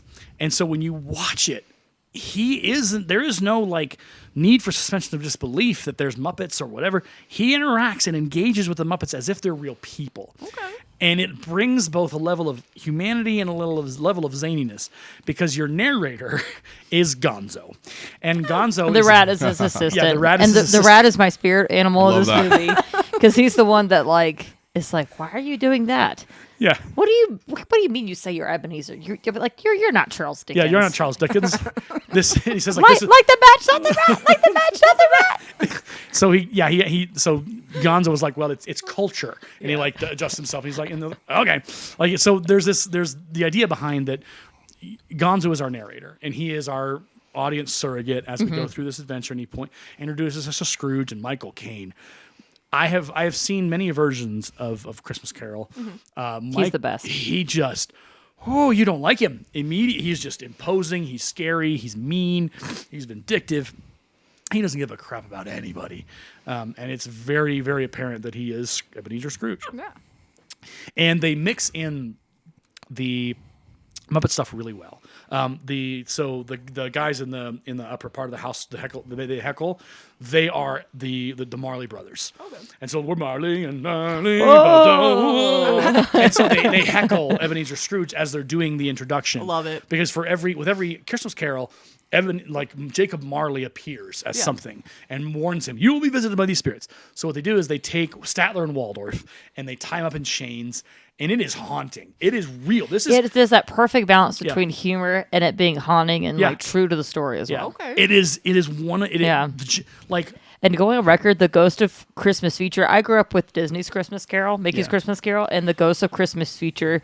Man, might have scarred me for life because in the Mickey one, they show the grave of Ebenezer, and the future guy takes off his hood, yeah. pushes him into the grave. Yeah. He's hanging on the edge. You've probably seen it, and the casket opens up, and there's fire. As a kid, I was a little bit Right. traumatized. I mean, yeah. or a lot. Disney was By good that. at that. For Yeah. real. Don't like hooded creatures even today. And the thing about this movie, which is again a small bit of trivia, this was the first movie to come out after Jim Henson died. Oh. That's right. And so when Kermit sits and he sees the star go across the sky, that's a tribute to Jim Henson. And so like this movie is everything that is the Muppets and more. And the heart and soul of this production is brilliant. We meet Fezziwig. He's all and it's like I can't even tell you how good. It's just good. It's just really good. You should definitely give it a chance. Okay. So there is a cut scene that has been recently added in because a lot of people were upset about it. There's a moment where Ebenezer Scrooge is seeing his past self, and there was a number that was cut from the theatrical release and future DVD releases, and it's a scene where Ebenezer and his girlfriend, fiance, basically sing about breaking up. Yeah. And it was cut. So what you had is a moment with Ebenezer and whatever, and then it went right to Gonzo and the rat, Rizzo, and Rizzo was like, "Oh, that was so touching." You had no context for it, but they put the scene back in. And it's a song called "The Love Is Gone." It is. So it's it's emotional. It is Okay. It is a punch But to the beautiful. gut, but it is beautiful. And so when the camera comes out of that scene into Rizzo and Gonzo, and that was really hard. Like you feel that with them. Right. It is but again, it's a Muppets movie. If you're not going to get this like sugary pop, you're going to get heart and soul, Yeah. top and bottom with this. Right. And it ends great. Like Rizzo. So there's a point in which Rizzo says, "I'm out of here. You're on your own. Bye." And he takes off, and you're with Ebenezer as he's going with the ghost. It's when the Ghost of Christmas Future shows up. They're like, it's too scary. We can't watch it. Yeah. It's like, And I then get that. They come back and like, "Hey, we're back!" And everything ends up fine. Tiny Yeah. Tim gets treated, and the moment where Rizzo and Tiny Tim did not die, and it's just like that spirit and soul of the Muppets. They're right with you. You're just wondering like, oh, is he dead? Is he dead? And he did not. And I just if there's one movie out there that I could recommend that you watch nothing else for Christmas, Muppet this Christmas would be Carol. the Christmas Carol. You got my parents into it. Like you're like, It's we must just- watch it. It's so perfect, and there's things that happen that I discover anew when I watch it again. I'm just like, oh, because there's so much going on. And Yeah. they created this world where Muppets and humans coexist. So, That's awesome. was that your two? Yes. Okay, so have two more I'm gonna save. Okay, next one. so I'm gonna talk about this one because this one. If we didn't mention it, we would be yelled at. White Christmas. Oh yeah. You have never seen White Christmas? It sounds familiar, but I'm dreaming. well, obviously I know the song. It is actually from the film. Oh, You've never seen the movie White Christmas? I guess not. When did it come out? Like in the 50s? Oh, I thought it was the 40s my dad's during the gonna- war. Dad, don't listen to this. Okay, all right. For the record, I had not seen it until Aaron and I got together. It's okay. I do the staring a lot too. Aaron, breathe. You haven't seen Prancer, and you grew up in the '80s. Okay, if you are comparing Prancer to White I Christmas, mean, it's Bing Crosby. ma'am, Just throwing it out there. ma'am. Who are I the? might have. It sounds familiar. Okay, maybe I could find this ornament on Facebook because this has been popping up because there's this song from there. Because there are these two sisters that are a part of it, and they sing a song called Sisters, and I've been seeing an ornament pop up on Facebook ads. I'm gonna see if it pops up again. Hold on. Okay, I think we're back. Okay. Okay. So White Christmas trailer. This is gonna be really loud. So hold on. Maybe not. I thought I had it. Oh, come on. Give me what I want. Well, in the It's just a meantime, technical I found issue. the ad. I gotta pick this back up. Okay. So You it's might good- not be it's- that handsome, but you're awfully available. Okay. So the deal. So is- I think I have seen it just Okay. a really Yeah. long time ago. Okay, so White Christmas is the idea behind these two entertainers. Bing Crosby and Danny Kaye are world famous. Obviously, Bing Crosby was world famous by this Right, point, and so they get word that their former Army general who led them through World War II, and there's some shots that kind of give us some backstory, is going to lose his hotel because he doesn't have the money to pay for it. So they come up with the idea that they're going to do a big production at the hotel, live broadcasted across the world, and give him his due and all this kind of stuff. But zany things happen, madness occurs, and it's a touching movie. Good music. and it ends obviously with the "I'm dreaming." Dreaming. of Yeah, a and I love white-" that song. And it's a It's a brilliant- classic. it's- Easy to it's- sing to. Yeah, it's pretty good. So there you go. That's White Christmas. It's required viewing for me at least for Christmas because it's a classic story. What else? Okay, so this is one that I didn't think about until I read it. But You've Got Mail is a Christmas movie. Is it? Explain. So there's Christmas things that happen. There's like the ice skating and stuff like that. So it is set around the Christmas holiday because the book sales and the bookstores Yeah. and all that kind of stuff. But it's also it's an updated version of a movie called Shop Around the Corner, which is a 40s 50s kind of black and white movie, which I haven't watched, and so it's on my list. Oh, I'd like to see that. But too. it's a Christmas movie about a bookseller and some things like that and some madcap adventures. This one you took off your list, and I know why. So I'm going to be very mindful of how I say this next one because there's a reason why it's on there, and there's a reason why I would not have it on my list. So Love Actually is a Christmas I movie. did take off my list. Yeah, and here's the reason why. There's a storyline in the movie that involves inappropriate things that occur on there's basically a film shoot that's not a normal film shoot that's based in the more colorful Yeah, I get world. Yeah, okay, good. Glad we're clear on that. If you take out that storyline, it's okay. Now, there is the stuff where it involves like a husband gets caught cheating and stuff like that. That's really sad. It's really sad. However, it's emotional and it packs a punch. Does it suck? Absolutely. But it's really well done. It's Emma Thompson and who's the Oh guy? no, he's the one that plays Snape. Why I'm blanking on his name. Help. Help. Alan something. Rickman. Alan, there it is. Alan Rickman, yeah. So Thank you. Alan Rickman and Emma Thompson, which are two incredible British actors on their own. Yeah. You put them together in a movie, and they're gonna do Magic. They're magic. Now, yes, it's a heartbreaking storyline. It's really awful, but it carries weight, and it helps you understand holidays and understands like the impact of that decision on it.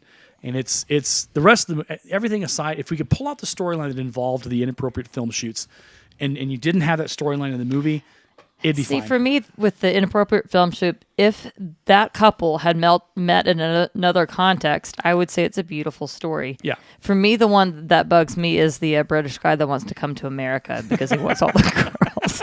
That is ridiculous. Oh, it's funny. He's also not my favorite actor in the world. Whatever his name is. Yeah.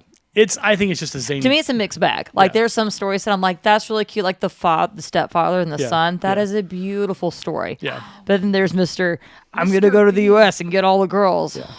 You're an idiot is what you are. Isn't that guy Mr. Bean? Yep, Mr. Yep, Bean. Robert. Yeah. Yeah. So, yeah. Liam Both the Neeson, gift Hugh wrap and Grant. stuff. Yeah. Yep. Yeah, so he's That's him. he's involved in the movie. He has some cameo pieces and parts to it. If you can get past that, It sounds really familiar. Like I Yeah. have seen it, and I can't. it has Hugh Grant in it. Yeah. It's the Hugh Grant and I think it's his secretary. That's cool. I Keira like the scene where Knightley. he's like dancing in the thing, and his worker walks in, and he's like, "Oh, okay, why can't you?" Yeah. He just plays it. Well, and so Hugh Grant is the Prime Minister of the United Kingdom, and so I love that storyline because it's just kind of cool. Again, there's some really good yeah. ones in there, but there's also some very troubling ones for me. Yes, and so it's a mixed bag. I'm not saying to put it at your top of the list. There's a reason why it's number, I think 16 or 17. It's a top one for a lot of people. Yeah, and I get it. It's a Christmas movie that a lot of people grew up with. Yeah. But it's not my jam. So here's an interesting one: Batman Returns. Really. Yes, it's Christmas. It's, Yeah, it's a Christmas movie. he loves it, and I think it's all right. But Bat- you're like, it should earn an Oscar. It should, because the thing is, here's the thing: the original Batman, the first one, and we've talked about it on this podcast previous with other hosts, is that it doesn't really get its start until halfway through, and then Batman finally picks up and finishes the story. Batman Returns starts off strong and doesn't finish until the very end. I mean, Is this the George Clooney one? no, this No. is the second Michael Keaton one. Oh, okay, This is with gotcha. Danny DeVito as Got the the penguin in it, Gotcha. and Yeah. Michelle Pfeiffer as the Catwoman. And the Catwoman. suits, the questionable suits. And Christopher, what's his bucket? Christopher. you guys keep talking. I got it. Okay, Chris. What's his bucket? Oh, wow, this is bad. Older actor Christopher. Not guest. He talks in. He has a particular speech pattern, like, "You guys, you gotta know what's going on here." Aaron, you're. Sorry, I just can't. that's a daily thing. What are we doing? This is why this really needs to be a video because Weapon of Choice is the song he danced on the ceiling to. that doesn't help. How can you remember that and not his name? Because I don't have a great memory sometimes. I'm just terrible with names. I am too, especially actors. Christopher. I know it's just going to come to me as soon as I do this. Probably. Walken. There it is. Christopher Walken. Oh, Christopher Walken. Oh, okay. Christopher Walken. I'm yeah. walking in. So Christopher Walken plays in that movie as one of the bad guys, Max Schreck. He is part of what leads Catwoman to be who she is. Yeah. So yeah, I like that. All right, Phil, what do you got? Anything else on your list? So I only have about 3 left, and Okay. 2 of them are shared with Zoe. Okay. Well, you can just go with all of them. all Let's, right. let's lock and load. I'm thinking. 'cause I Elf. got two. I told you I have 2 that I share with Okay, you. well, my last one will be no one has said so. So the movie Elf with Will Ferrell. If you're listening at home, Zoe was literally upset with that. Like, she just totally was mad. We'll talk about it. Well, no, You could probably I- talk about it more than Not me. really. I just love Zoe Deschanel. I don't even watch it for Will Ferrell. She just is so real with him. Like, why are you the way that you are? But I still love you. Like, Yeah, Zoe Deschanel has not done a lot of things wrong in the acting world. yeah, she really has it. She's a solid actress. She is. I just don't like how she spells her name. Because it's spelled like Zooey. Like Zooey. Oh, Well, that's how like her, Bluey. Yeah, like Bluey. That's how her parents named her, though. If you're gonna be mad at Did somebody, they? Yeah. Or is that her stage name? Okay. Well, you clearly, I think you need to write her a strongly worded letter about her name spelling. But other Send than her that, email. she's amazing. You've got some feelings about Zoe Deschanel, or Deschanel, or Duchanel, or Dachanel, whatever we're calling her today. And then I can't think, what is his father's real, like, the actor's name? Oh, it's James Caan. Yeah, he's also amazing. Yeah, Oh, and then his would be his stepmom. I don't know who that is. But This yeah. this is going to require you to probably yell at me, so prepare yourself. Okay. I've never watched Elf. What? What? was in surround sound too from both of them. I'm back. Yeah. Really? I expected it. He's not a Will Ferrell fan. I don't. Makes He's sense. so, and this is like late. And he's really annoying in this one. Yeah, that's the thing. Okay, this is where you talked about like crying with the Grinch. My sister and I are on the same page with Elf. I'm sorry. We just feel bad for him. I mean, yeah, it is sad. He's a grown man. What doesn't he put He like? doesn't know that. He thinks he's an elf. Doesn't he put like syrup and Yes, spaghetti? he put syrup and candy marshmallows. and, like, yeah. Okay, but there's a YouTube family I love. He dressed up like Elf throughout his kids, and they actually recreated the. It's funny, That's awesome. and he hated it. It's hilarious to watch, though. But like he Aaron's redeems his face. dad. Like his dad becomes a better person. Yeah, because that's of true. him, and Well, Yeah. of course, because it's a Christmas movie, so you gotta have some redemption. 'Cause It's not like. I think my issue is with Will Ferrell because I don't. get it. I Yeah. don't I do get that. like his acting style because it's so like with Leslie Nielsen. There was a purpose. There was like there was a reason for him to do what he did and how he acted, and it was comedic for intentionality. I feel like Will Ferrell is just trying to be funny. Like there's no art behind it, and I know that might be hyperbolistic. he's to say. probably really just like improv. Well, there's honestly. for me, there's two different types of Will Ferrell. You That's got the one that's like more comedy and telling jokes and being funny Will Ferrell, and then Right. you got the I'm funny because I'm loud Will Ferrell. Yeah, that's Yeah. true. and Yeah.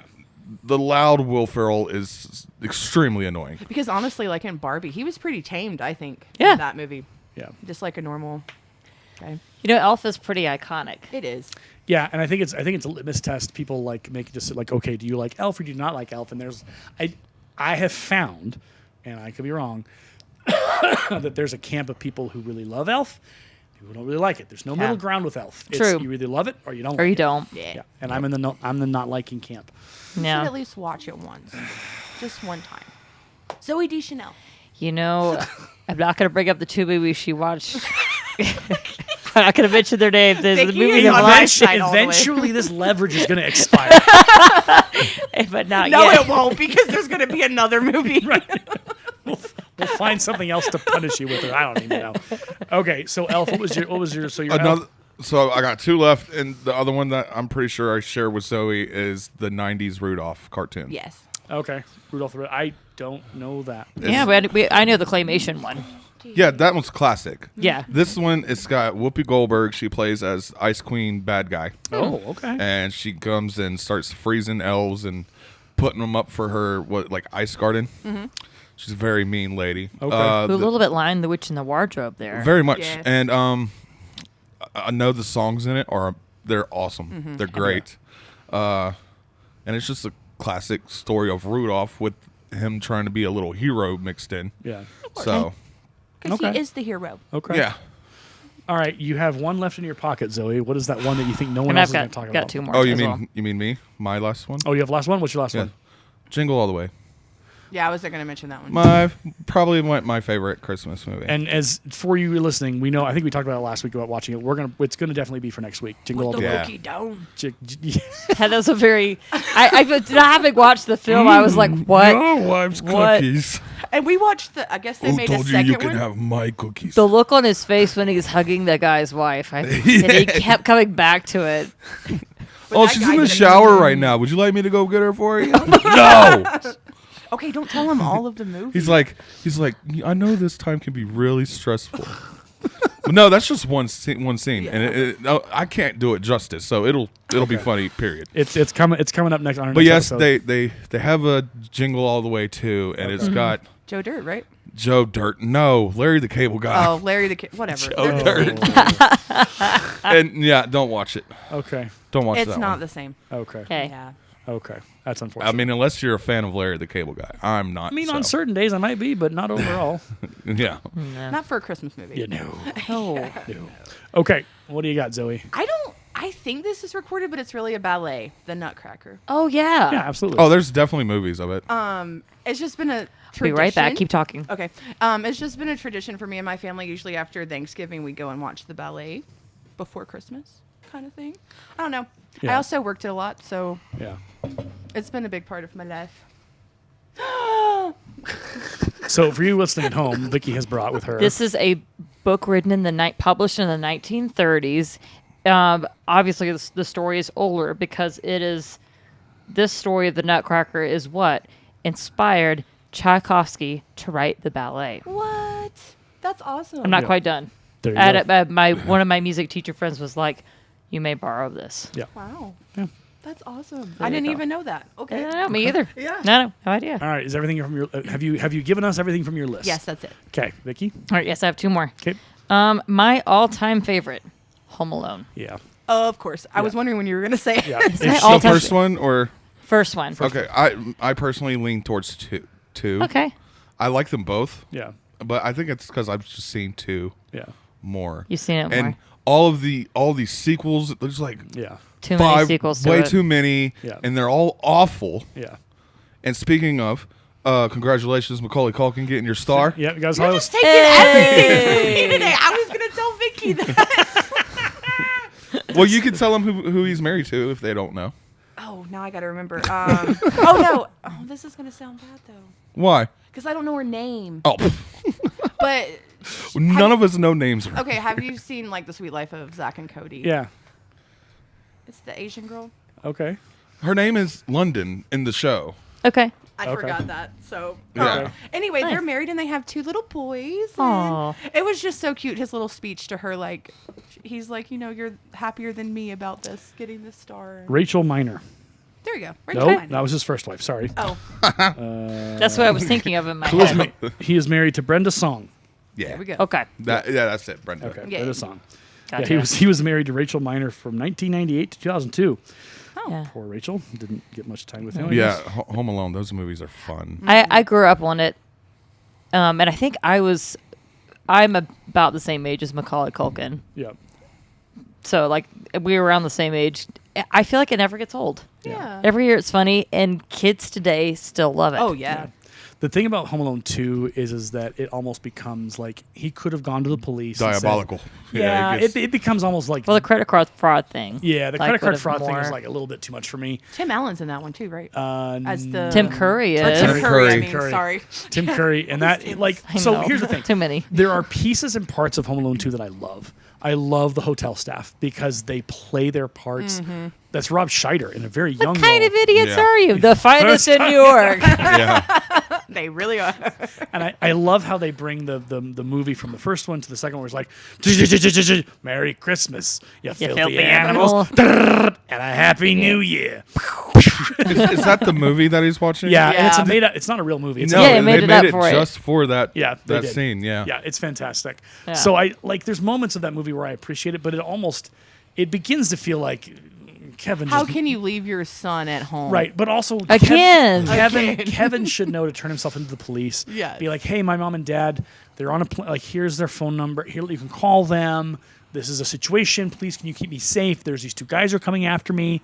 This is not his first rodeo. Yeah. Kevin knows what's going on here. I'm just Yeah, with by the the bad second guys. Why time- are you going into the house? Right. But Yeah. I You also, know better. Yeah. Yeah, by the second time, Kevin's like, this is a vacation for him. He's like, let's go again. Like, Well, to be honest, I just don't think he even really wants to be around his family. Yeah.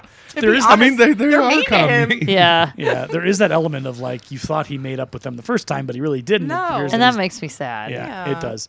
It's a I don't know. It just there's a dynamic there that I love Home Alone 1. Yeah. The one thing I really love about Home Alone 2 is the bird lady, the Yes. pigeon Yeah. lady. She's the best part. Yeah, is. that, I think. that story, because I think that's the heart of those 2 movies. Is their stories of people who have been dismissed as human Yeah. because people don't think they're normal or they think they're dirty or they think they're whatever, they shouldn't be around, and so they're restored, they're redeemed because Kevin finds a way to help them find their family. And in the first movie, I think it's more powerful because he does help save Kevin with the boom, shovel and everything like that.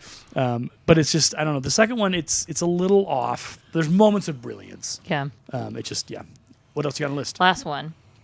Not exactly a movie, but a classic cartoon. How the Grinch Stole Christmas. Yes. The cartoon. Yeah. Yeah.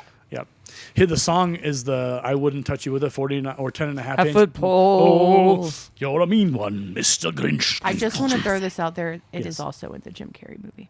Yep, that's true. Yeah. Yeah, but Because you said last week, you were like, it doesn't have that. I'm like, yes, it does. It does have it. And You're it's not wrong. awesome. okay. We'll agree that it's awesome in both. But Because I like that song too. I prefer the original. It's like the Cruella de Vil song in the original Disney 100 feel you. Dalmatians. When I lived in Cruella Central de Vil. Asia, I was surprised to find that so many of the girls I was working with had never seen the movie. So I bought it. And what was great is that it's, again, a lot of the humor is nonverbal, Yep. and the English that is in there is they don't speak fast, and so it was really good Yeah. for them to watch it. And it was also entertaining to see which ones of them would laugh at the dog trying to be in reindeer, which ones just were like, oh no, poor thing. Max. I always feel bad for Max. Yeah, Max, honestly. you know, I He, kind of do- feel he bad does for get him, beat up too. a lot. Poor guy. Okay, have we finished our lists? Yes. We I good? know with my I do Okay. have one honorable mention that I'll bring up Okay, later. bring up your honorable mention now. Let's hear. Now? Okay. Okay, well, I got two. Okay. Oh, Lord. Charlie Brown. I was waiting for that. It's on my list. I was amazed that nobody else brought that up. Well, I thought someone would have brought it up way before now, along with Home Alone. Yeah. I thought those would have been Okay. tick right off the beginning. Yeah. And I'll let you talk about Charlie Brown Okay. in just a second. But Okay. my honorable mention that I would almost put money on that none of you guys know of Okay. is Punch and Judy. Christmas. Oh. Okay. It is a old. I mean, it's black and white. I don't know Okay. where it came from. I don't know why I have this memory in my mind. But when I was a kid, my mom had a VHS of Okay. Punch and Judy. Okay. And they're puppets. Okay. Like classic puppet show Okay. with the stand and someone Yeah. behind the thing, and Yeah. they're like whacking the crap out of each other. And you got Santa Claus there too, and they're like, I'm pretty sure it's in public domain. You Yeah. can watch it on YouTube right Yeah. now. Okay. But God, it's so classic. There's like they tell different Christmas stories throughout. But yeah, Punch and Judy Christmas. Punch and Judy Christmas. Okay. That is awesome. So on my list that I didn't mention, Charlie Brown Christmas. So Charlie Brown Christmas, I love. I love for the nostalgia, but I also Yeah. love for the message. And that amazing Yeah. song about Christmas Yeah. time is Yeah. here. Christmas time Time is here. And it's just when that song starts, it's like, okay, Christmas is here. We can do this. It's like the music in Home Alone. The dun dun dun dun dun dun dun dun dun dun dun dun dun dun dun dun dun It's dun. iconic. But there's also the theme song to Home Alone, which is I think it's once upon my heart. Oh, I know what you're talking about. Yeah. My heart desires. I know what you're talking about. I just don't know the name. Ba-da-dun-dun. Lindsay Sterling did a cover to like all the Home Alone titles. I love Lindsay. That's- All things Lindsay Sterling. Yeah. Yep, obsessed. same. She is like. Have you seen her live? You should if you haven't. I have seen like her. I haven't seen her live personally. Sure. Yeah. I've seen recordings of her live. Right. She's a nerd. Yep. Like, Yeah. Yeah. Yeah. I love her. Yeah. She's got. I think skills. I introduced you to her. Yeah, I was like, you did. you need to know about this Yeah, person. Lindsay Sterling is very creative. I've introduced my kids to her. So as well. yeah, Charlie Brown Christmas is just it's just perfect, and it just fits. It warms your heart, and it's I don't know. I just love it. Okay, so While You Were Sleeping apparently is also a Christmas movie. Really? Yeah, it happens during Christmas apparently. Yeah, I love While You Were Sleeping. I do too. I like that movie. It's a fun If little. it happens during Christmas time, it is a Christmas Christmas movie. movie. Okay. So there's a little bit of it. Let's see what else here. Christmas. Okay, so there's some movies that I found as I was searching that I had not seen, but I think I'm going to put out there people to watch. Scrooge we talked about, the original Shop Around the Corner. There's one Muppet movie, it's a Jim Henson movie, but it's not a Muppet movie. It's called Emmett Otter's Jug Band Christmas. It's all puppets. And Why does that sound so familiar to me? it has so there's a early a while back there was a blooper reel that got released for the Jug Band Christmas, and it involves a scene early on in the film, I think, when a drum head rolls out and is supposed to like dink dink and then fall in front of the two puppets, but they could never get it to do it just right, and they literally spend 8 minutes of bloopers trying. And you slowly but surely you hear the puppeteers losing their minds. They're making all kinds of funny jokes. My favorite is at the end Yeah. when they finally get it right. There's just a mother and a son. Yeah. And the mother just falls back. And the son They're goes, "Can we do it again, Mom?" Shut no. up, Emmett. No, we cannot do it again. But it's not Disney owned, from my understanding, or they recently picked it up. But it's one of Jim Henson's pure productions. And it's been known, it's been famous for a while. I've never seen the whole thing. You can actually buy it on YouTube or rent it. Okay. But it's Emmett Otter's Jug Band Christmas, and I watched as much as I could a little bit earlier today just to kind of see. Okay. And I was impressed. I was like, this is a really, I wonder if that's what that was. I looked at it. That looks like that Yep. blooper that we've Yep. seen. So 2 movies that I didn't that came across my desk, but I've never watched. Number 1 is Happy Christmas in 2014 with Anna Kendrick and Lena Dunham. And it looks like a 2014 movie. It doesn't look like a really slick movie production, but it basically is almost like a Blair Witch Project kind of thing, where it's handheld shot. Like found footage. Yeah, ish, but not really. Yeah. So Anna Kendrick plays one of the worst members of the family, extended family. Like she's a sister. And she basically is a drunk. She's a miserable human being. She never shows up on time. She almost lights the house on fire. Like, there's a bunch of stuff that she does. And so the reviews, like the comments under it on the YouTube, are like, yeah, this was actually a good movie. It looks kind of cringy, but it's actually really quite good. So Happy Christmas 2014, which is a long time ago for an Anna Kendrick movie. So that may be interesting. There was one other one that I watched a trailer for, and it was almost like Violent Night, but it was called Better Watch Out. Better watch Reminds out. me of a Christmas song I have issues with. Yeah. Santa Claus is coming to town. It's creepy. It is creepy. He sees you when you're sleeping. He knows when you're awake. And we just went with it. We just went with it as But kids. we did. Yeah. I brought it up to my 5th graders, and they're like, "You're right. Yeah. It is creepy." It I'm is like, creepy. "Yes, you better watch out." For real. It's a horror movie waiting to happen. I mean, if it hasn't already. Better not cry. I thought it was going to be like a horror movie, and it's trying too hard to be too many things at once. So it's interesting as I look through the comments on that video, and it's like the movie that was advertised is the movie we didn't get, but we like the movie we got anyway. And so it's like it's so subversive in how it's being sold, and then the comments sell it.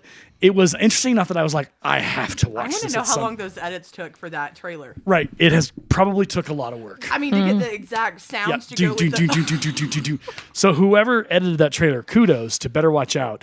But I'm gonna put it on my list. Like I'm gonna give it a try. And because the comments literally pages deep were like, this is a great movie. The trailer doesn't tell the true story, but it's a really good movie, a great twist, and all this other stuff. I'm like, I'm looking up on Rotten Tomatoes.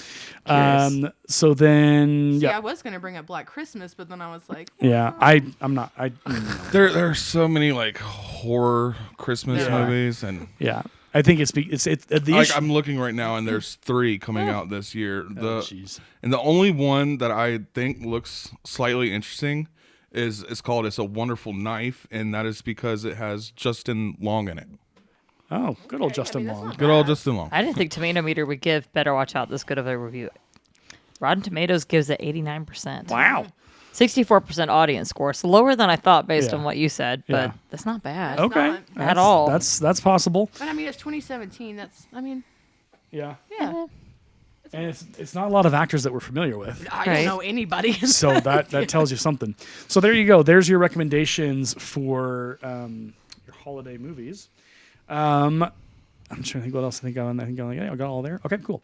So next week we're gonna probably do Jingle All the Way. I think it's time we do Yeah. it. We knock it out. I'm going to feel so sad if Aaron hates it. It's going to crush my soul. Well, in that case, Just be prepared. you don't know. I might find it as a delightful, comedic romp. I mean, through we the- grew up with Kindergarten Cop. Yeah, which That was I have actually never seen. Really? Yeah. So I was one of those, like, there's a lot of people that didn't realize Yeah. at the time that this wasn't like a family-friendly movie. And my dad took me and my sister to see it, and I was in kindergarten at the time. And most of it went over my head, but my dad was like, I was so embarrassed. And it's like I felt too embarrassed to leave, so we stayed through the whole film. I liked it. It was fine. Yeah. But Dad still talks about how embarrassed he was taking us to see Kindergarten Cop. That's hilarious. But yeah. Well, there you go. All right, so Jingle All the Way next week, and then after that, we have one more week before Christmas vacation. Yeah. So we'll have to figure out what we're going to do. We might do a Better Watch Out.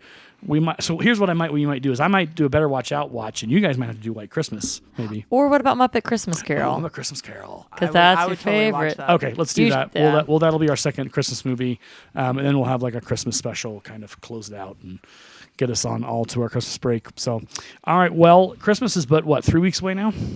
Yeah. 3 weeks. Jeez, feels like time is going fast. Too far away. Too far. Oh, it's close. Oh, man. trust me, it's gonna Closer be than here you tomorrow. think. 3 more weeks of school. That's it. Warp speed through this one. Yeah. Well, this has been an exciting thing. If you like, for you listeners out there, we've given you a lot of Christmas movies, but that is not even close to the full list of what Christmas movies exist.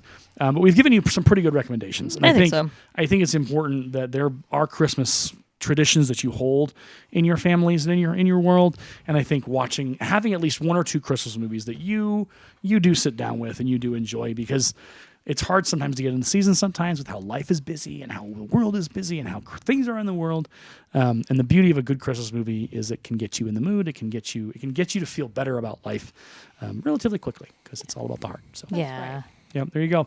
Well, until next week when we will be jingling all the way. My name is Aaron. I'm Phil. I'm Zoe. I'm Vicki. And this has been Nerds by Screenlight. We'll see you on the next one as we continue to march towards the Christmas season. Bye. Bye. Good night. The raspberry flapovers will be out in a moment.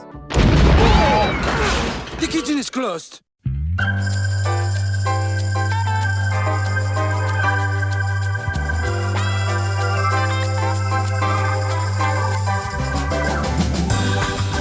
You've been listening to the Nerds by Screenlight podcast, presented by Create at Morgan Productions, located in Fort Morgan, Colorado, USA.